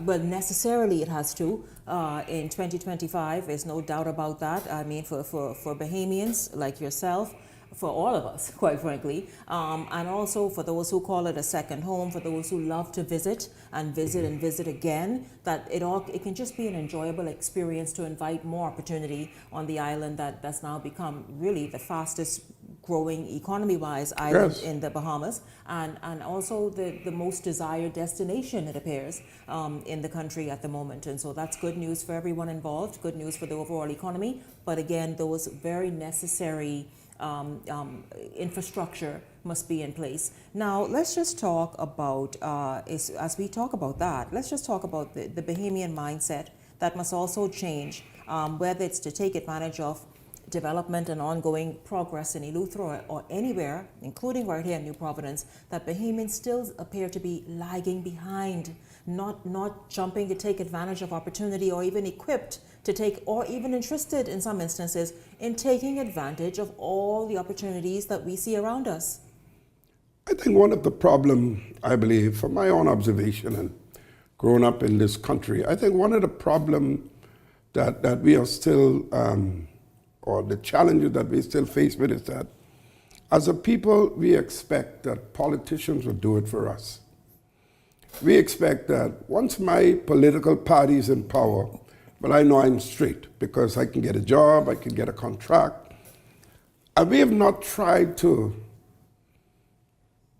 get ourselves involved in terms of to be ready for these developments that's coming out, to educate ourselves or to prepare ourselves or to equip ourselves for whatever to come.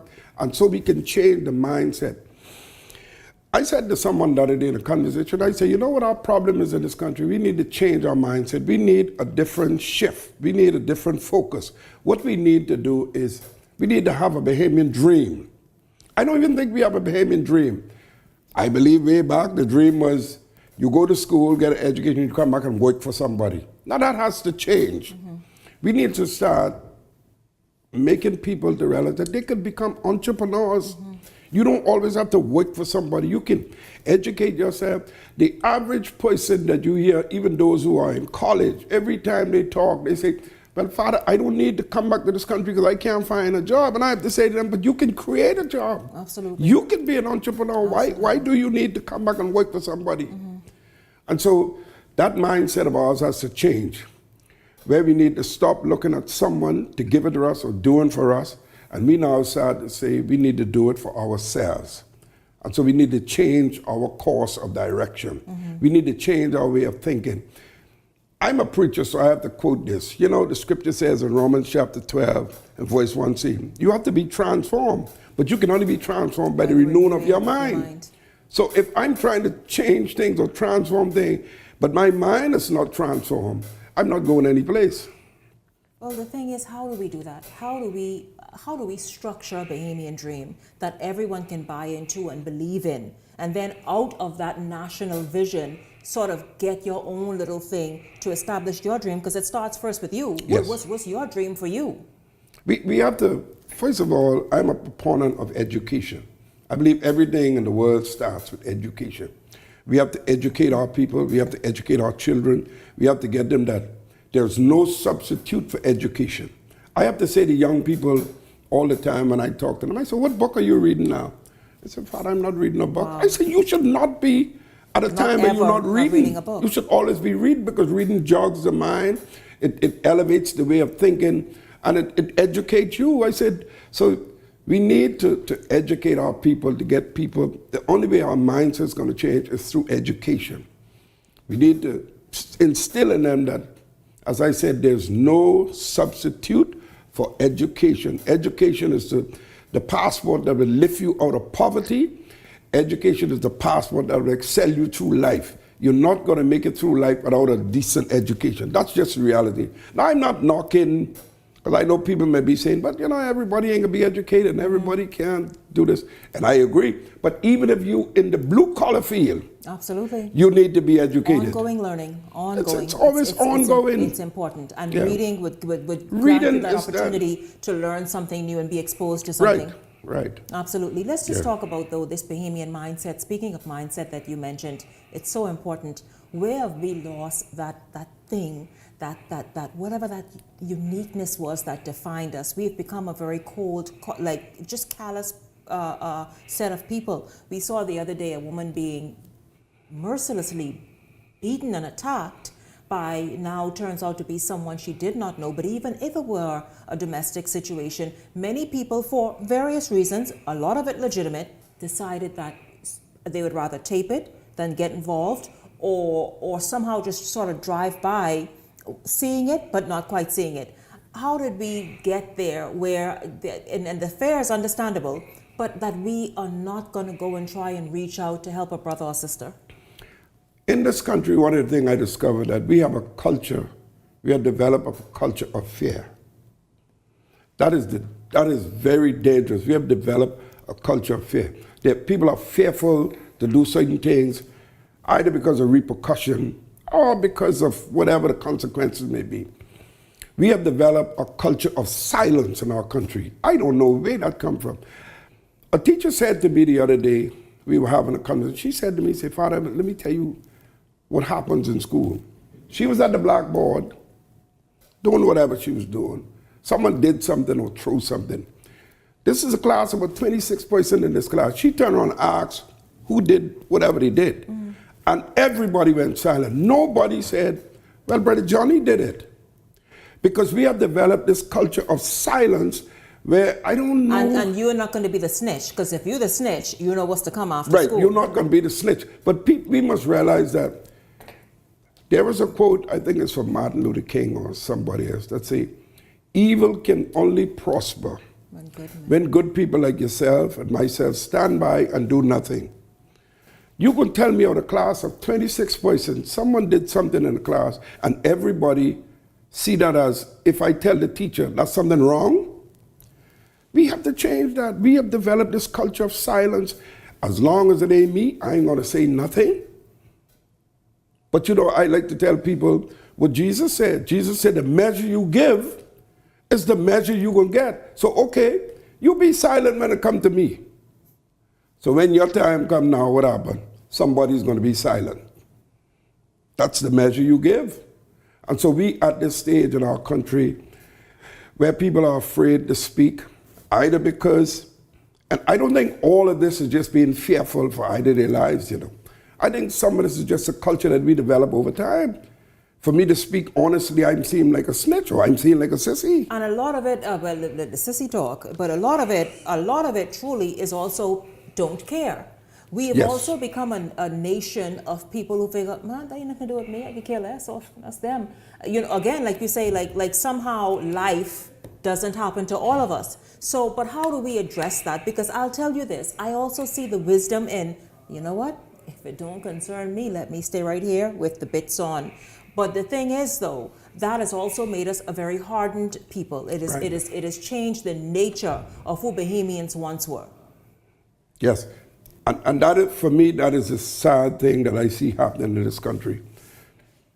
How is it that, using the situation with the young lady the other day, how is it that all of these persons, people sitting in their cars, because I saw the video, people blowing horn, well, first of all, the fellow or the girl, I don't know who recorded it.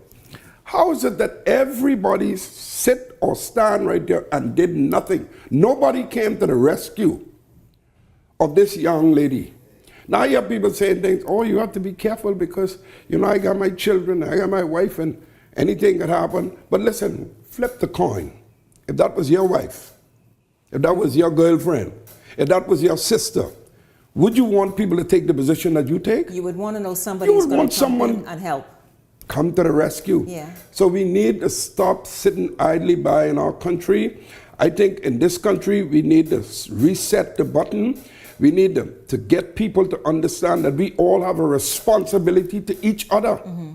I'm responsible for you, and you are responsible for me, and we ought to hold each other accountable in life for everything. When you see me doing wrong, you should be able to tell me that I'm going wrong. Absolutely. We could follow the example of Jesus, you know, who's supposed to be our, the one that we follow. Jesus was not about being popular, you know. Mm-hmm.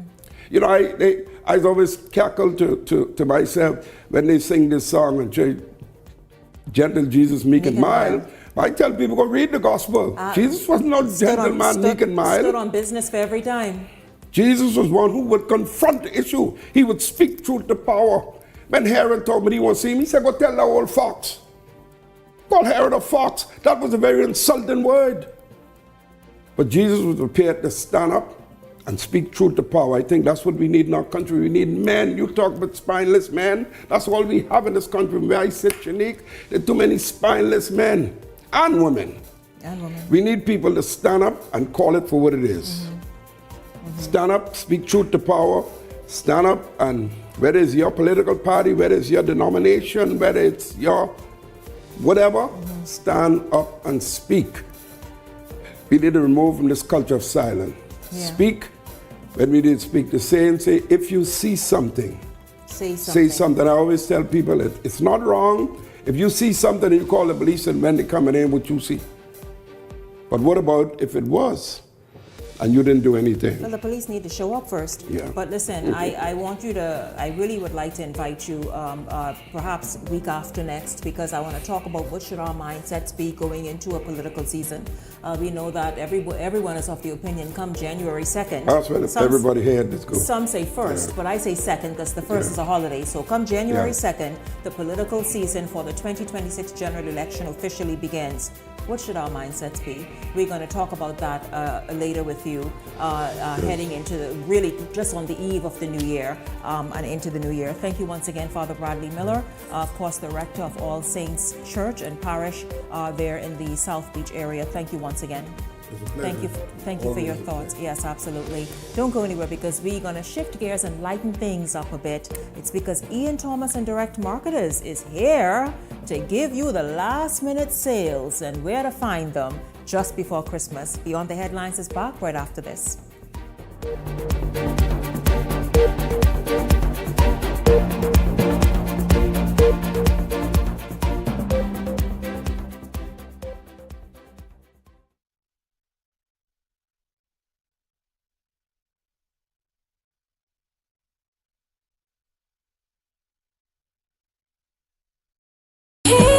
Bahamas, get ready for an unforgettable night this holiday season. On Saturday, December 28th, we're bringing the love back to the city. It's a night of rhythm and blues featuring the one and only K. Michelle. What up, y'all? It's your girl K. Michelle. December the 28th, I'm going to be in the Bahamas. I'm coming to sing some songs. Yes, Bahamas, K. Michelle. We gonna light some candles tonight. Very special. Life Jennings. Yo, what's up? Nassau, Bahamas. Life Jennings is performing December 28th. And Jay Holiday. Yo, what's good, man? It's me, your boy Jay Holiday. I'm going to be performing live on Saturday, December 28th. At the Nassau Cruise Port. Early bird tickets are now available online. Powered by 103.5 The Beat. Nightlife Entertainment. Alpha Sound Promotions. Free Bands Entertainment. 242 Party and Playhouse. See y'all. Bahamas, December 28th. Welcome to Paradise Games, where exceptional service meets the ultimate gaming experience. Our dedicated team is here to make every visit a win. Now this is paradise. This is more than just a place to play. Now this is paradise. It's where excitement meets world-class service. Now this is paradise. Now this is paradise. Come, experience it for yourself. Now this is paradise. It's the most luckiest time of the year. There'll be things that are spinning and cash prizes winning. Just Big Bang is here. It's the most luckiest time. Yes, the most luckiest time. Oh, the most luckiest time of the year. Merry Christmas and Happy New Year from Island Luck. Time of the year. So you want a space, but not just any space. You need something with a little more potential. So how about 1,000 square feet of room to play with? Superb audio and video production capability, digital LED wall, full lighting grid, and about 124 seats to accommodate a full studio audience, with so many other features. Make us your home for your next concert, conference, and so much more. Honestly, the possibilities are endless. Here at ILTV Studios, we'd love to bring your next event to life. So what do you say? Do you want our space?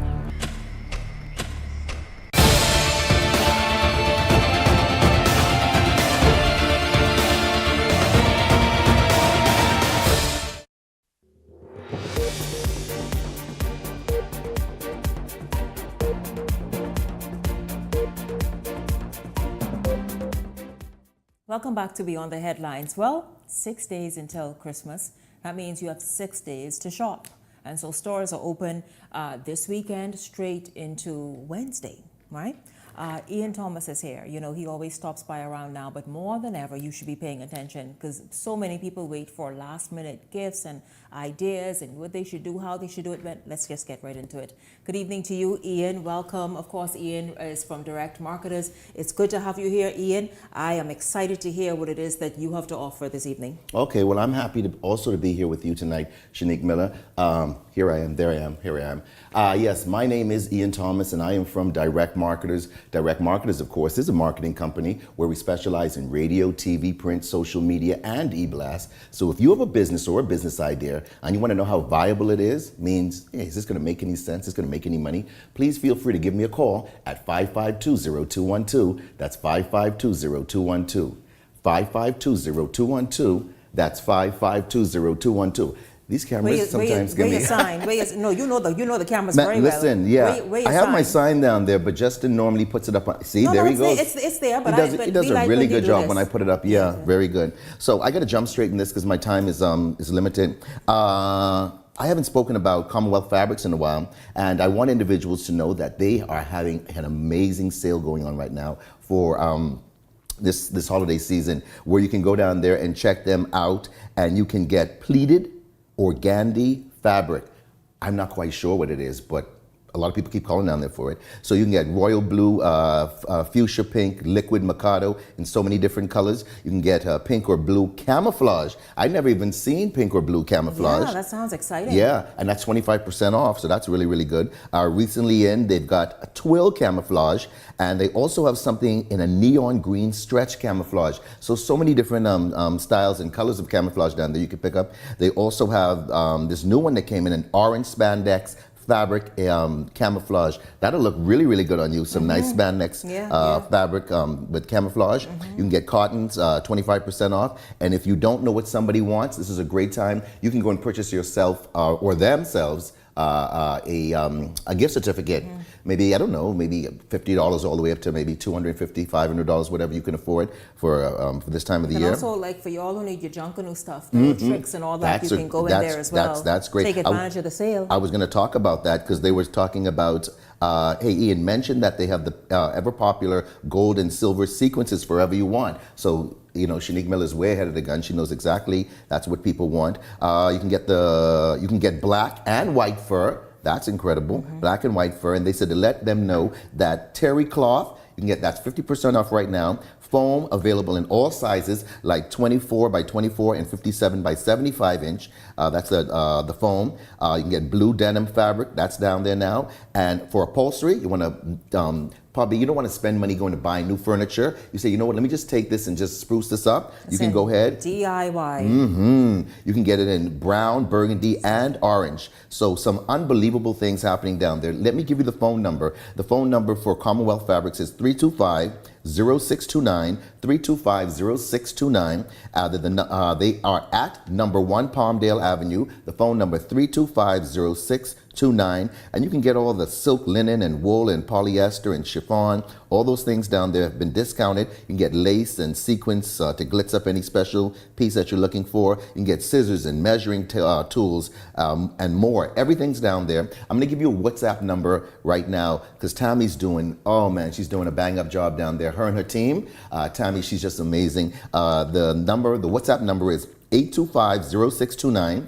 825-0629, and that's Commonwealth Fabrics. They are located number 1 Palmdale Avenue, and I love the company, and they're celebrating 45 years in business. That's a long time. Yeah, they're a staple in the Palmdale area, and just giving and providing, and I like the nice new neon and all that stuff, camouflage material that they have. Yeah, it shows a commitment to, you know, wanting to stay in business. Any business that can hang around for that length of time, you know, they have serious value. And staying on trend. That's what I like to hear also. Also, Shoe Depot. Shoe Depot. I think I spoke about them last week or 2 weeks ago. Shoe Depot. I'm going to give you the website. It's shop.shoedepot. Some people can't spell depot, so depot is D-E-P-O-T. D-E-P-O-T. So that's shop.shoedepotbahamas.com. Go check them out. All the wonderful things happening down there. They want to let people know that they deliver to your door, and they also deliver to the mailboat. That is That's amazing. something totally different. Yeah, so different this holiday season, and it's necessary. Because who wants to be out there shopping, and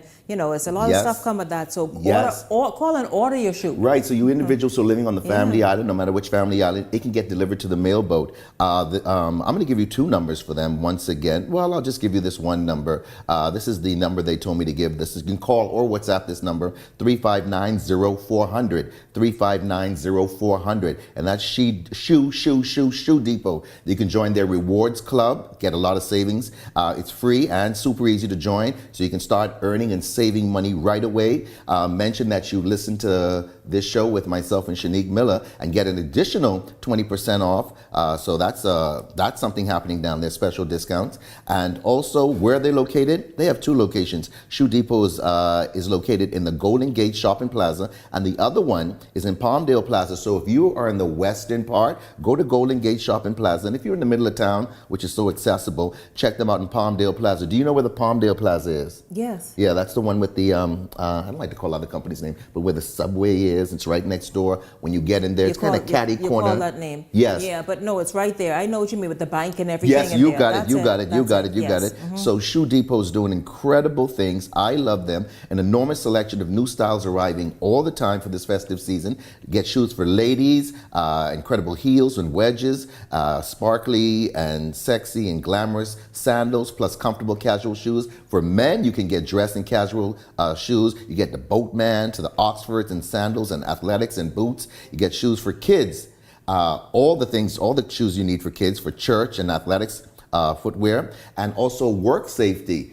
Somebody who working in let's say in the hotel or in the healthcare or profession or construction or security, uniform professions, all that right down there at Shoe Depot. I think they might have those steel toe boots someone was asking me for earlier. So get everything you need down there at Shoe Depot. I love the company. I've been working along with them now for maybe about 10 years, and we have a great time. We have a really, really great time. Matthew, he's an amazing guy, and when we get together to brainstorm to bring you these deals, it's all intentional. So let's get together and go down there and see what you can pick up down there at Shoe Depot. Phone number once again, 359-0400, 359-0400. Great company. Also, I want to tell you about a new company I've started working along with, and they watch you all the time. These guys are in love with you. I think I sent you a voice note with them telling you how much they adore you, your new look, how the whole show is going and everything. This is K&G Technology. So they're right in Palmdale, as well as the other company I just spoke about, and they're having a humongous 20 to 30% store-wide sale now going on at K&G Technology. So if you're looking for unbeatable prices and deals on top-notch electronics and accessories, you want to head on down to K&G Technology. It's your one-stop shop for all your tech needs, conveniently located in the Darfield Plaza. That's in Madera Street. It's right across the road from Home Fabrics, and they got everything you need at the prices you love. So you're going to go there and check them out. I was there a couple of weeks ago, and I got ink. Ink could be very, very expensive no matter where you are. They've got ink, black and colored ink in all the top brands. So you don't have to fight for ages to try replace the ink in your printer. No. My God. No. And they got all the top brands too as well. The ink for the top brand printers. HP, Canon, Epson, all down there, guaranteeing you your prints will come out looking sharp every time. Plus they've got smart TVs. My cousin been calling me about smart TVs, so I get given the number afterwards. They got smart TVs at prices that'll make you want to pick up about 2 or 3. So right now you can get a 32-inch Toshiba smart TV for just $370, or you can upgrade and get a 43-inch for $540. Perfect for your home entertainment setup. You're gonna love it. That's a wonderful deal for that television. Not to mention, get great deals on Insignia laptops. They have an 11-inch and 15.6-inch models from trusted brands like Lenovo, HP, Dell, and Asus. Starting at just $450. Or you can check out their Dell desktop computers, ideal for work or gaming. You need to pump up the volume, get some nice music. They've got the wide range of Bluetooth speakers by top brands like Tempo, QFX, Novik, and ProBass. Perfect for you guys who want to take it to the beach or maybe a pool party or just in the car. Your radio might not be working in the car. Or sometimes I listen to my son's in the bathroom. He's just rocking out with his Bluetooth speaker while he's taking a shower. However you want. It's a Bluetooth speaker. You can carry it wherever you want to go. So that's a great thing. What else I want to tell you about? They've got RCA 10-inch. That's a small tablet. It's a 10-inch tablet for $225, or you can get an 11-inch tablet for $260. All affordable. This Amazon 7-inch model of a laptop, or should I say? It's not it's not a laptop, but what it is? It's like a. It's like a tablet. Like a tablet. It's another form of a tablet. iPad type yeah, thing. definitely. Yeah. That's $125. Boy, Shanique Miller is savior, boy. That's good. Good thing she's noting. Thank you, Lord. And those are quite handy. I love them for everything. And every efficient business should have a reliable printer. So you can get an HP printer starting as low as $175. They've got Canon printers starting at $152. And this is why K&G is committed to proving that quality and affordability goes hand in hand. So that's what I like. Man, you got to go down there and check them out. With so many incredible deals and savings happening right now, at this very moment, it's no better time to visit K&G Technology. I'm going to give you the phone number, 325-3395. 325-3395. You can also find them on Facebook and Instagram. K&G Technology, they got amazing prices, unbeatable quality, and all the tech that you need. Where are they located? They're located in the Darfield Plaza, Madera Street, and that's right across the road from, I don't like to call people names, but I gotta say where they are, right across the road from Home Fabrics in the Darfield Plaza, Madera Street. Phone number, once again, 325-3395, 325-3395, 325-3395, and you can find them on Facebook and Instagram. And I'm so happy that I had a chance to meet with them and work along with them. They are a wonderful company, and you should just go and check them out, Shanique Miller. For sure. Yes. I want to tell individuals, if you are a man or a woman who wants to prove or disprove that someone is the biological father of a child, if you're a man, you want to do that, you need to call DNA Direct at 324-0665. Get a DNA test for as low as $450 with no needles or blood involved. It's easy.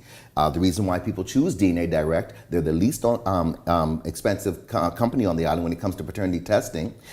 We can get a paternity test, an informational test at $450. You can get a legal test for $550. They have a payment plan. You can do half down, pay the balance when the results come in, and they have a mobile service available 7 days a week between 7 and 7. So if you want to find out if someone's your mom, your dad, your brother, your sister, your grandmother or your grandchild, or your grandfather, whatever it is, any type of biological relationship, you want to call DNA Direct, 324-0665, 324-0665. Get the information that you need. Now, I know a lot of Bahamian people, they don't do it because they for any malice or anything. You just want to know the truth. There are a lot of men out there who are taking care of children unknowingly that are not theirs. Very true. Yes. Now, if you met somebody and you got with them and they came with a child, and you say, okay, I'm going to be a step parent to them. That's one thing. But there are a lot of people out there just going ahead. And like I said this many times before, women don't choose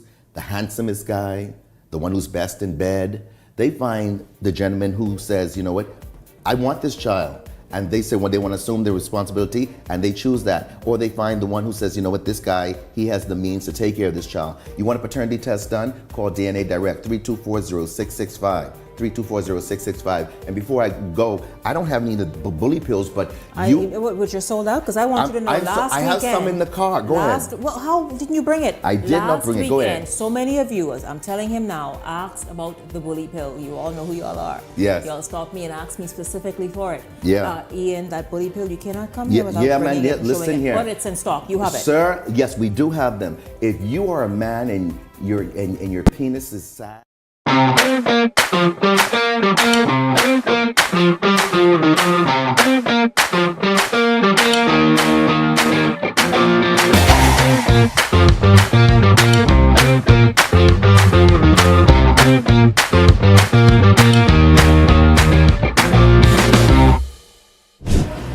Bangalang, listen, we are here at the Island Luck location here at the mall at Marathon. You volunteered to participate in the Lucky Lift. Are you ready, sir?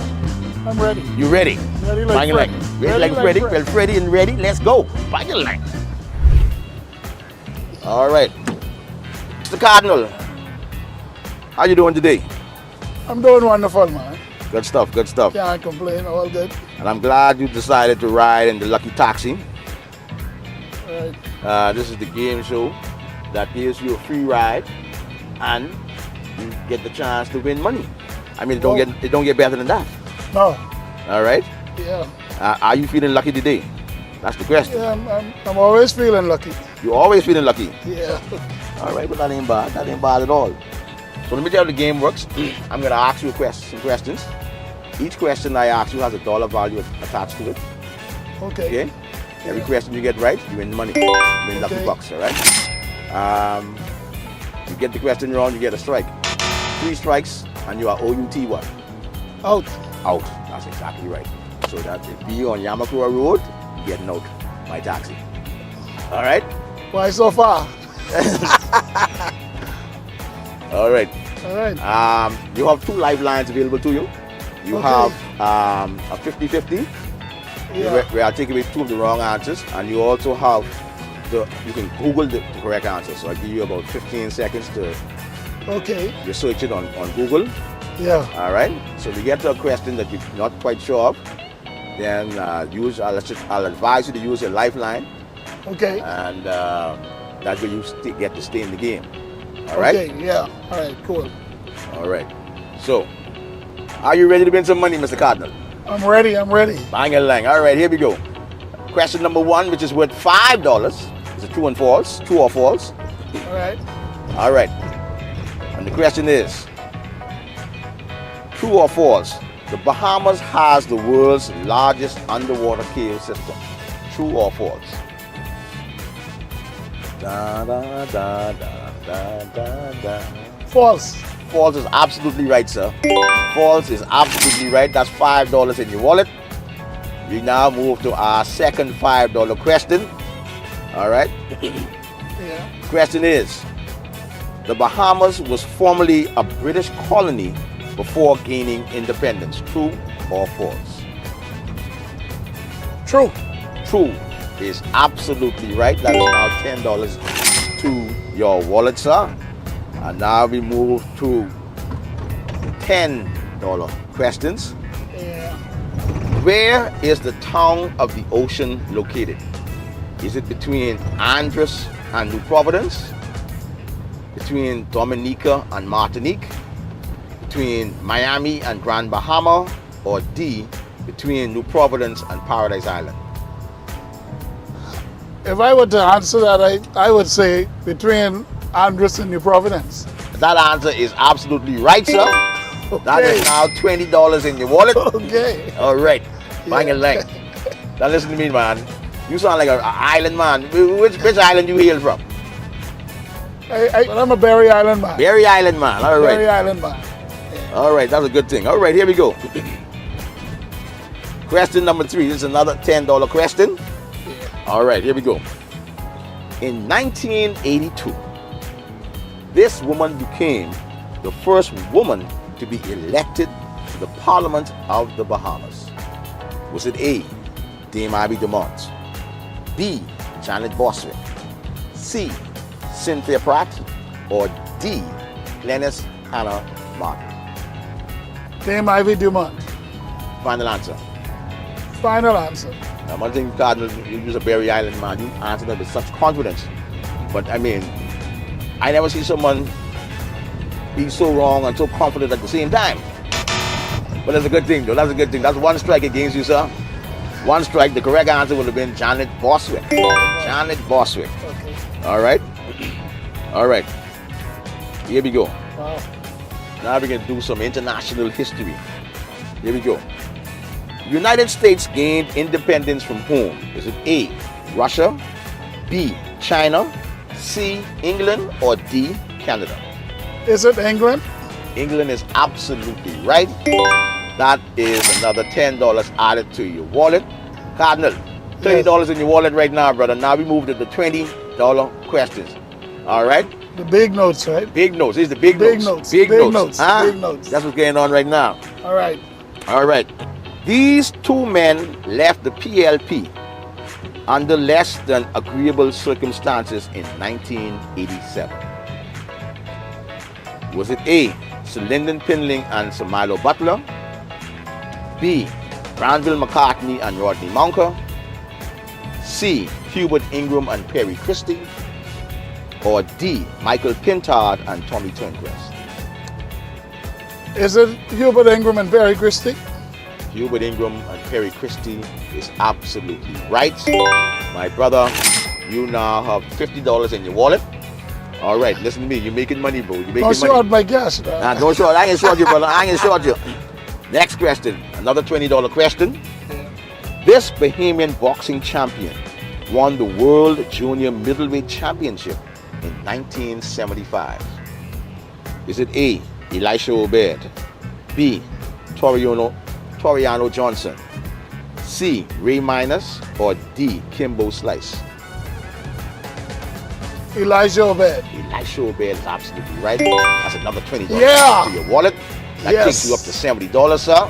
Yes. Man, listen, you're flying high, brother. You're flying high. Yep. Huh? Eagles fly high. Eagles fly high. Eagles sir. fly high. Eagles fly buddy. high. $70 in your wallet, sir.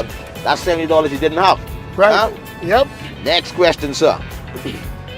This flag was lowered and replaced by the Bahamian flag as the country's official flag in 1973. Is it A, the American flag? B, the British flag? C, the Colombian flag? Or D, the Union Jack? I'll go with the Union Jack. Union Jack, Union Jack. is absolutely right, sir. Yes. $90 in your wallet.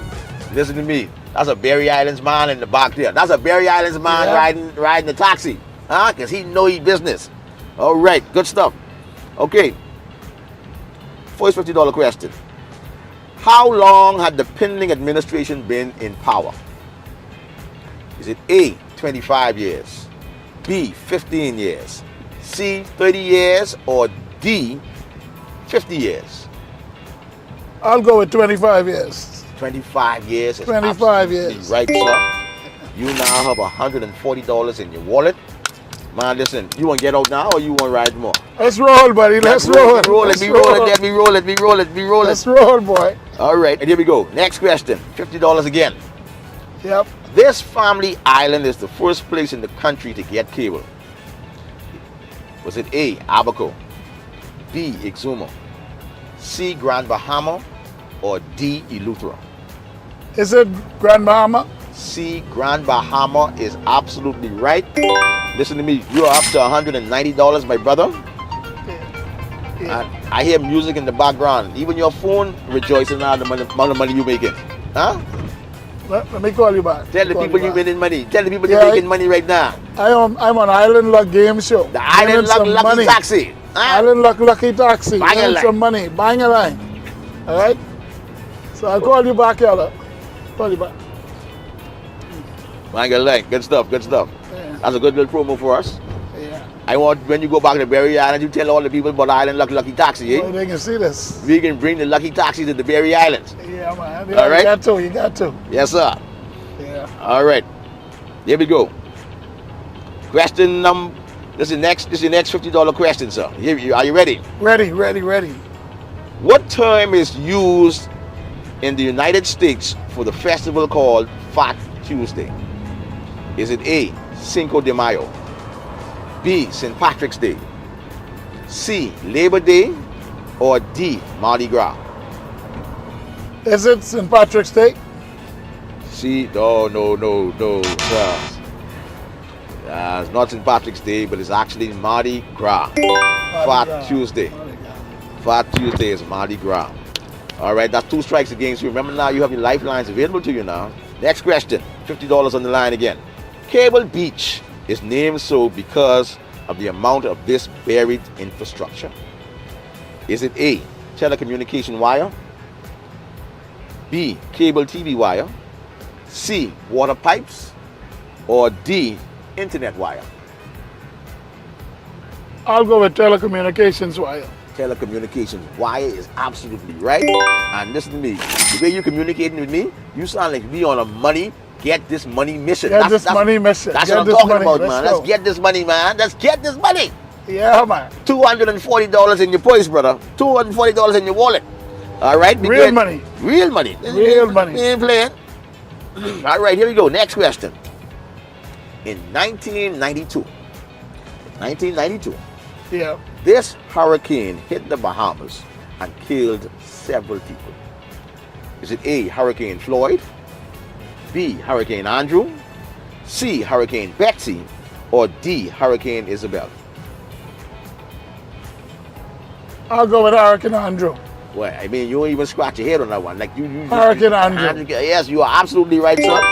You are now at $290. You only got 2 strikes against you. You have your 2 lifelines available. Listen to me, man. You in the money. You're sitting good. You're sitting solid right now. You're sitting solid. All right. Next question. Which of these lists is made up of only organs? Which of these lists is made up of only organs? Is it A, blood, brain, and lung?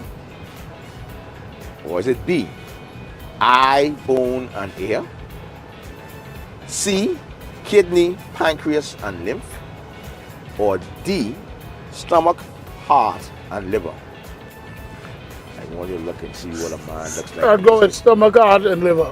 Boy, listen to me, and you're absolutely right. You are absolutely yes. right. You are $340. Listen to me.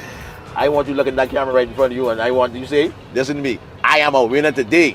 I am a winner today. I win with Island Luck. I win with Island Luck. Bang a line. And I can win some more. Oh, Shabba. Now go. You win some more. All right, then. Here we go. Yeah. Here we go. What river flows both north and south of the equator? Is it Don River? B, River Nile? C, Congo River? Or D, the Amazon River? You got 2 strikes against you. You want to use your lifeline? You want to use a 50-50 or you want to use a Google? Not sure. All right, so we go to 50-50. I'll take away 2 of the wrong answers. Is it either the Don River or the Congo River? Is it the Congo River? Congo River is absolutely right, sir. Wow. Yes. You now have $390. Listen to me. This the best taxi you ever ride in your life. Best taxi I ever ride in my life. All the others I had to pay. That's what I'm talking about, man. This one is paying you. I had to pay. All right, I got another question for you. So you get either double your money if you get it right, or if you get it wrong, you lose all your money. If I don't answer this correctly, I lose everything. That's right. No, sir. I'm going to stick with my 390. There are smart fellas and fart smellers. You are a smart fella. I ain't smelling nothing, so we can run with that.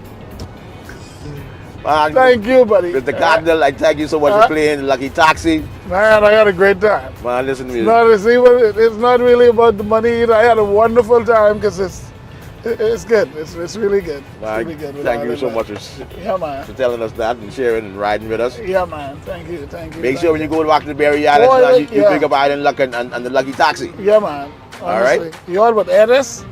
Yeah, man. They're going to air this? Yes, sir. Trust me, they can see this thing and love it. They might fly it now, so try flag this bus down. And it was a good experience. I actually didn't want to get put out on Yamakura Road to start with. But, you know, nobody wants to lose. And it's always good to give back. And I think Island Luck doing a good job. Get ready to win Lucky Bucks riding on the Lucky Taxi, guys. You're watching the Lucky Taxi. We'll be right back with more excitement, more trivia, and more laughs. So stay tuned.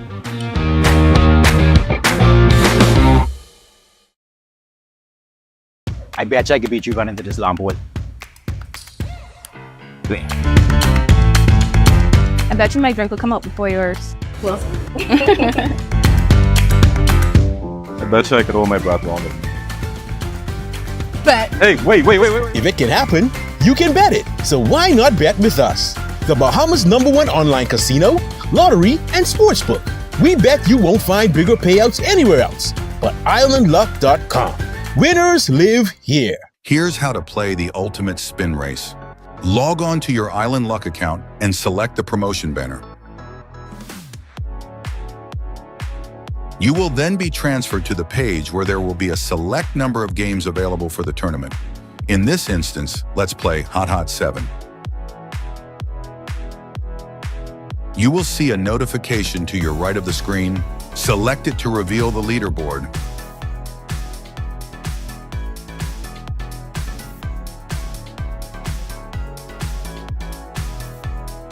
Here you will see other games in the tournament alongside player rankings and points. To qualify and to start gaining points, simply select your wager amount and spin. Each spin equals a point. The player with the most points win. Play the ultimate spin race and win your share of $10,000 in cash and prizes.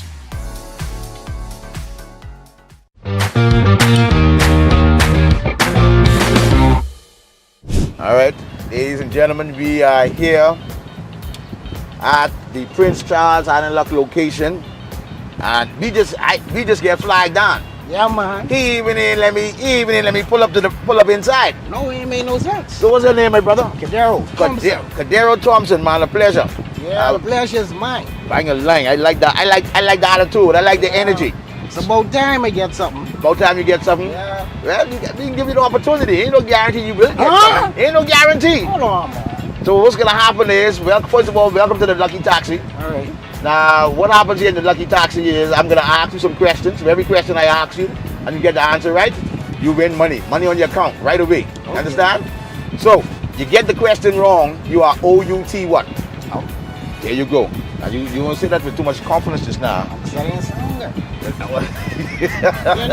see what's happening with these questions. All right. So each question I ask you will have a dollar value associated with it. I'll let you know what the dollar value is at the time of the questioning.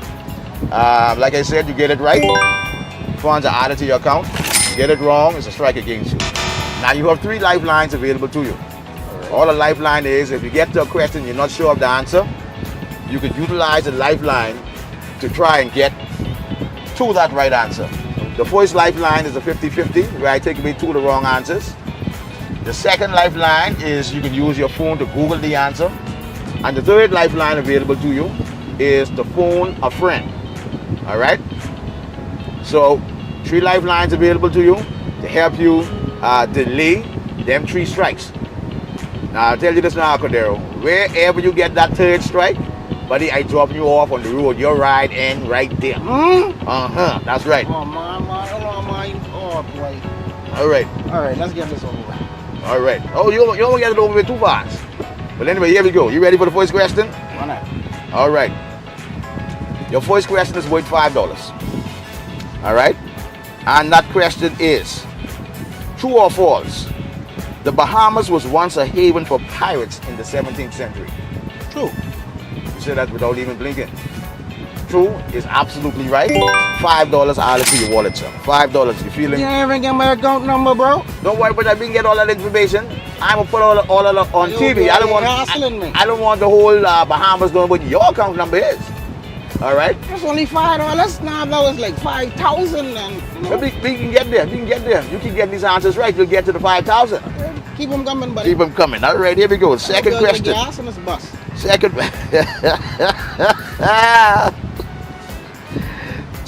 true or false question. Here we go.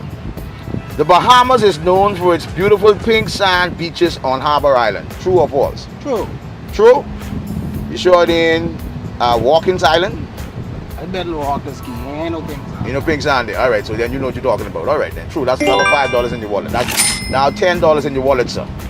$10 in the wallet. To step up the value of this thing. Well, I keep them easy just to get your prime up. Mom, but y'all take me off the road for $10? No, you jump in my van for $10. Demo, keep this there. Yes! At least carry my back to my car, please. All right, your third $5 question. True or false? The Bahamas lies outside of the Atlantic hurricane belt. False. False. So you're saying the Bahamas lies inside the hurricane belt? And that makes sense. That's a sensible answer because, you know, we've been subject to a couple of hurricanes. All right. Now, here's a bonus. You got $5 added to your book. That's $15 down your wallet. All right. For $10. For $10. $10 on this question only. Can you name me 3 hurricanes that have gone through the Bahamas within the last 20 years? Any 3? I say 20, man. Any 3 hurricanes in the last 20 years? I remember, like, Dorian. That's 1. Dorian is 1. Irma. Irma is 2. You had, what the big hurricane name? What, Katrina? Did Katrina come to the Bahamas? We had Katrina, I know for sure. We had Andrew. Okay, you gave him an Andrew then? Yeah. All right, Andrew, Dorian, and Irma. All right, that's $10. You now have $25 in your wallet. All right, $25 in your wallet right now. Okay, now we move now to the more difficult questions. Oh boy. All right, the dollar value is $10 on these ones now. Here we go. Short answer question. Which Bahamian politician was the first woman elected to the House of Assembly in 1982?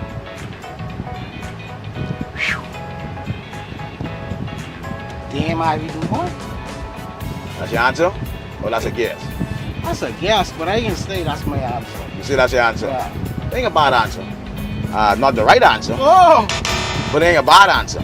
Can you tell me the correct one? The correct answer, sure, certainly, because we about educating and making sure people know as much as they can about the Bahamas. The correct answer would have been Janet Bostwick. Oh, that was on my mind too. Janet was on your mind? Mm-hmm. So that's only 1 strike against you. All right. You still got two strikes left. All right. Now I can ask you some multiple choice questions. This question is worth $10. All right. All right. All right. Here comes your first multiple choice question. The value of this question is $10. And here we go. Which artist had a hit song titled Old Town Road? Was it A, Drake, B, Post Malone, C, Lil Nas X, or D, Travis Scott? C, Lil Nas X. Lil Nas X. Final answer. Final line. You are absolutely right. That's another $10 out of your voice. That take you up to $35 right now, brother. Now we move to $20 questions. All right, you ready? Yeah, ready. All right. Which American superhero team includes characters like Iron Man, Thor, and Hulk? Is it A, the Justice League, B, X-Men, C, Fantastic Four, or D, the Avengers? I ain't sure, so let me use my lifeline and look at my phone. You have exactly 15 seconds to get the right answer. Whoa. All right? 15 seconds starting now. Avengers. That's your answer? Yeah. Avengers is your answer? Yeah. You are absolutely right. The Avengers, sir. All right? That's $20. That's $20 added to your wallet. You now at $55, brother. $55 and climbing. All right. Are you ready for the next question, sir? Go ahead. Another $20 question. Which American singer? It's worth $20, sir. Mm-hmm. Which American singer is known for his hit song, Uptown Funk? Is it A, Justin Timberlake, B, Bruno Mars, C, Pharrell Williams, or D, Usher? B, Bruno Mars. B, Bruno Mars. Bruno Mars is absolutely right. Another $20 added to the purse. You now at $75, sir. All right, here we go. Next question. Ready? Waiting on you. All right, $20 question. What is the name of the fictional country where the movie Black Panther takes place? Is it A, Zamunda, B, Wakanda, C, Genovia, or D, Latveria? B. B, Wakanda? Yeah. B, Wakanda is absolutely right. $20 added to the purse. You're now at $95, my brother. Still have 2 strikes left against you. Still have 2 strikes available. And you also have 2 lifelines available. So you're sitting pretty good. You're sitting pretty right now, I should say. And we now move to our first $50 question. Here we go. Which actor starred as Iron Man in the Marvel Cinematic Universe? Is with A, Chris Evans, B, Robert Downey Jr., C, Chris Hemsworth, or D, Mark Ruffalo? Robert Downey. Robert Downey is absolutely right, sir. You got $50 added to the wallet. You only got one strike against you, and you have your 2 lifeline and money in your wallet, my brother. All right, another $50 question. Here we go. Take you down in front of the taxi now. People, I'm just flying. Okay.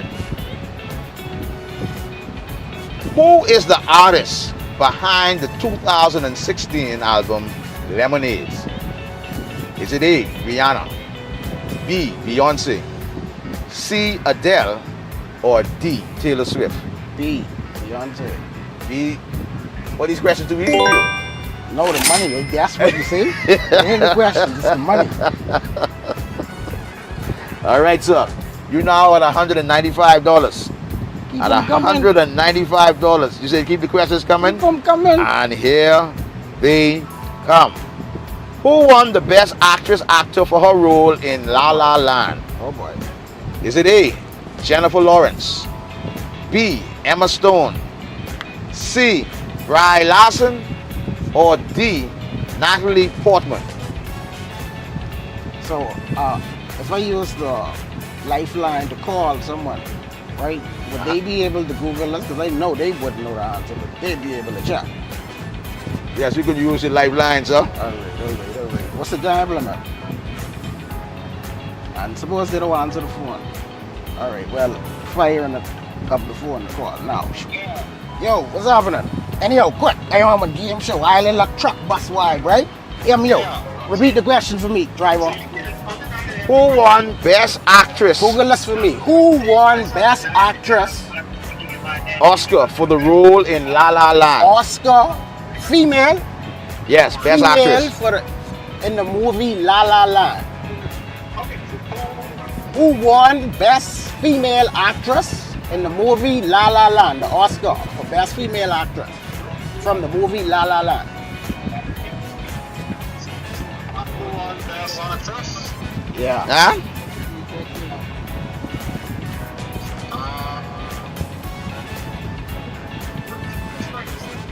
What? Yeah. 10 seconds. Quick. 9. Quick. Tell Brian put it on the computer. Quick. 7. Emma Stone.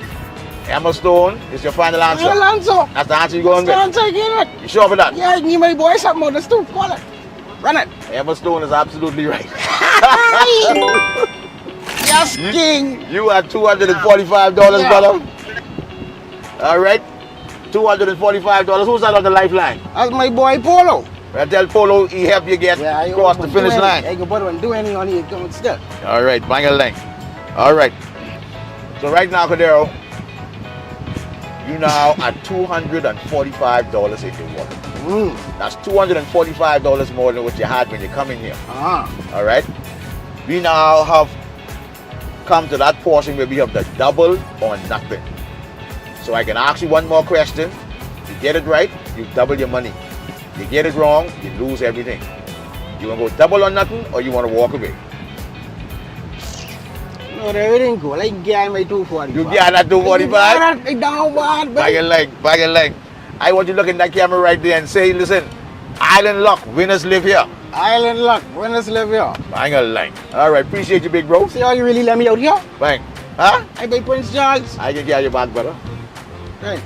They try make me double it or nothing, but I tell them, I down bad. I gotta keep the 245. It was fun, man. Little easy questions, right? They just have so much money, they feel like giving away some. That's what I think it is. I was lucky enough to get a little piece today. Thank you, Island Luck.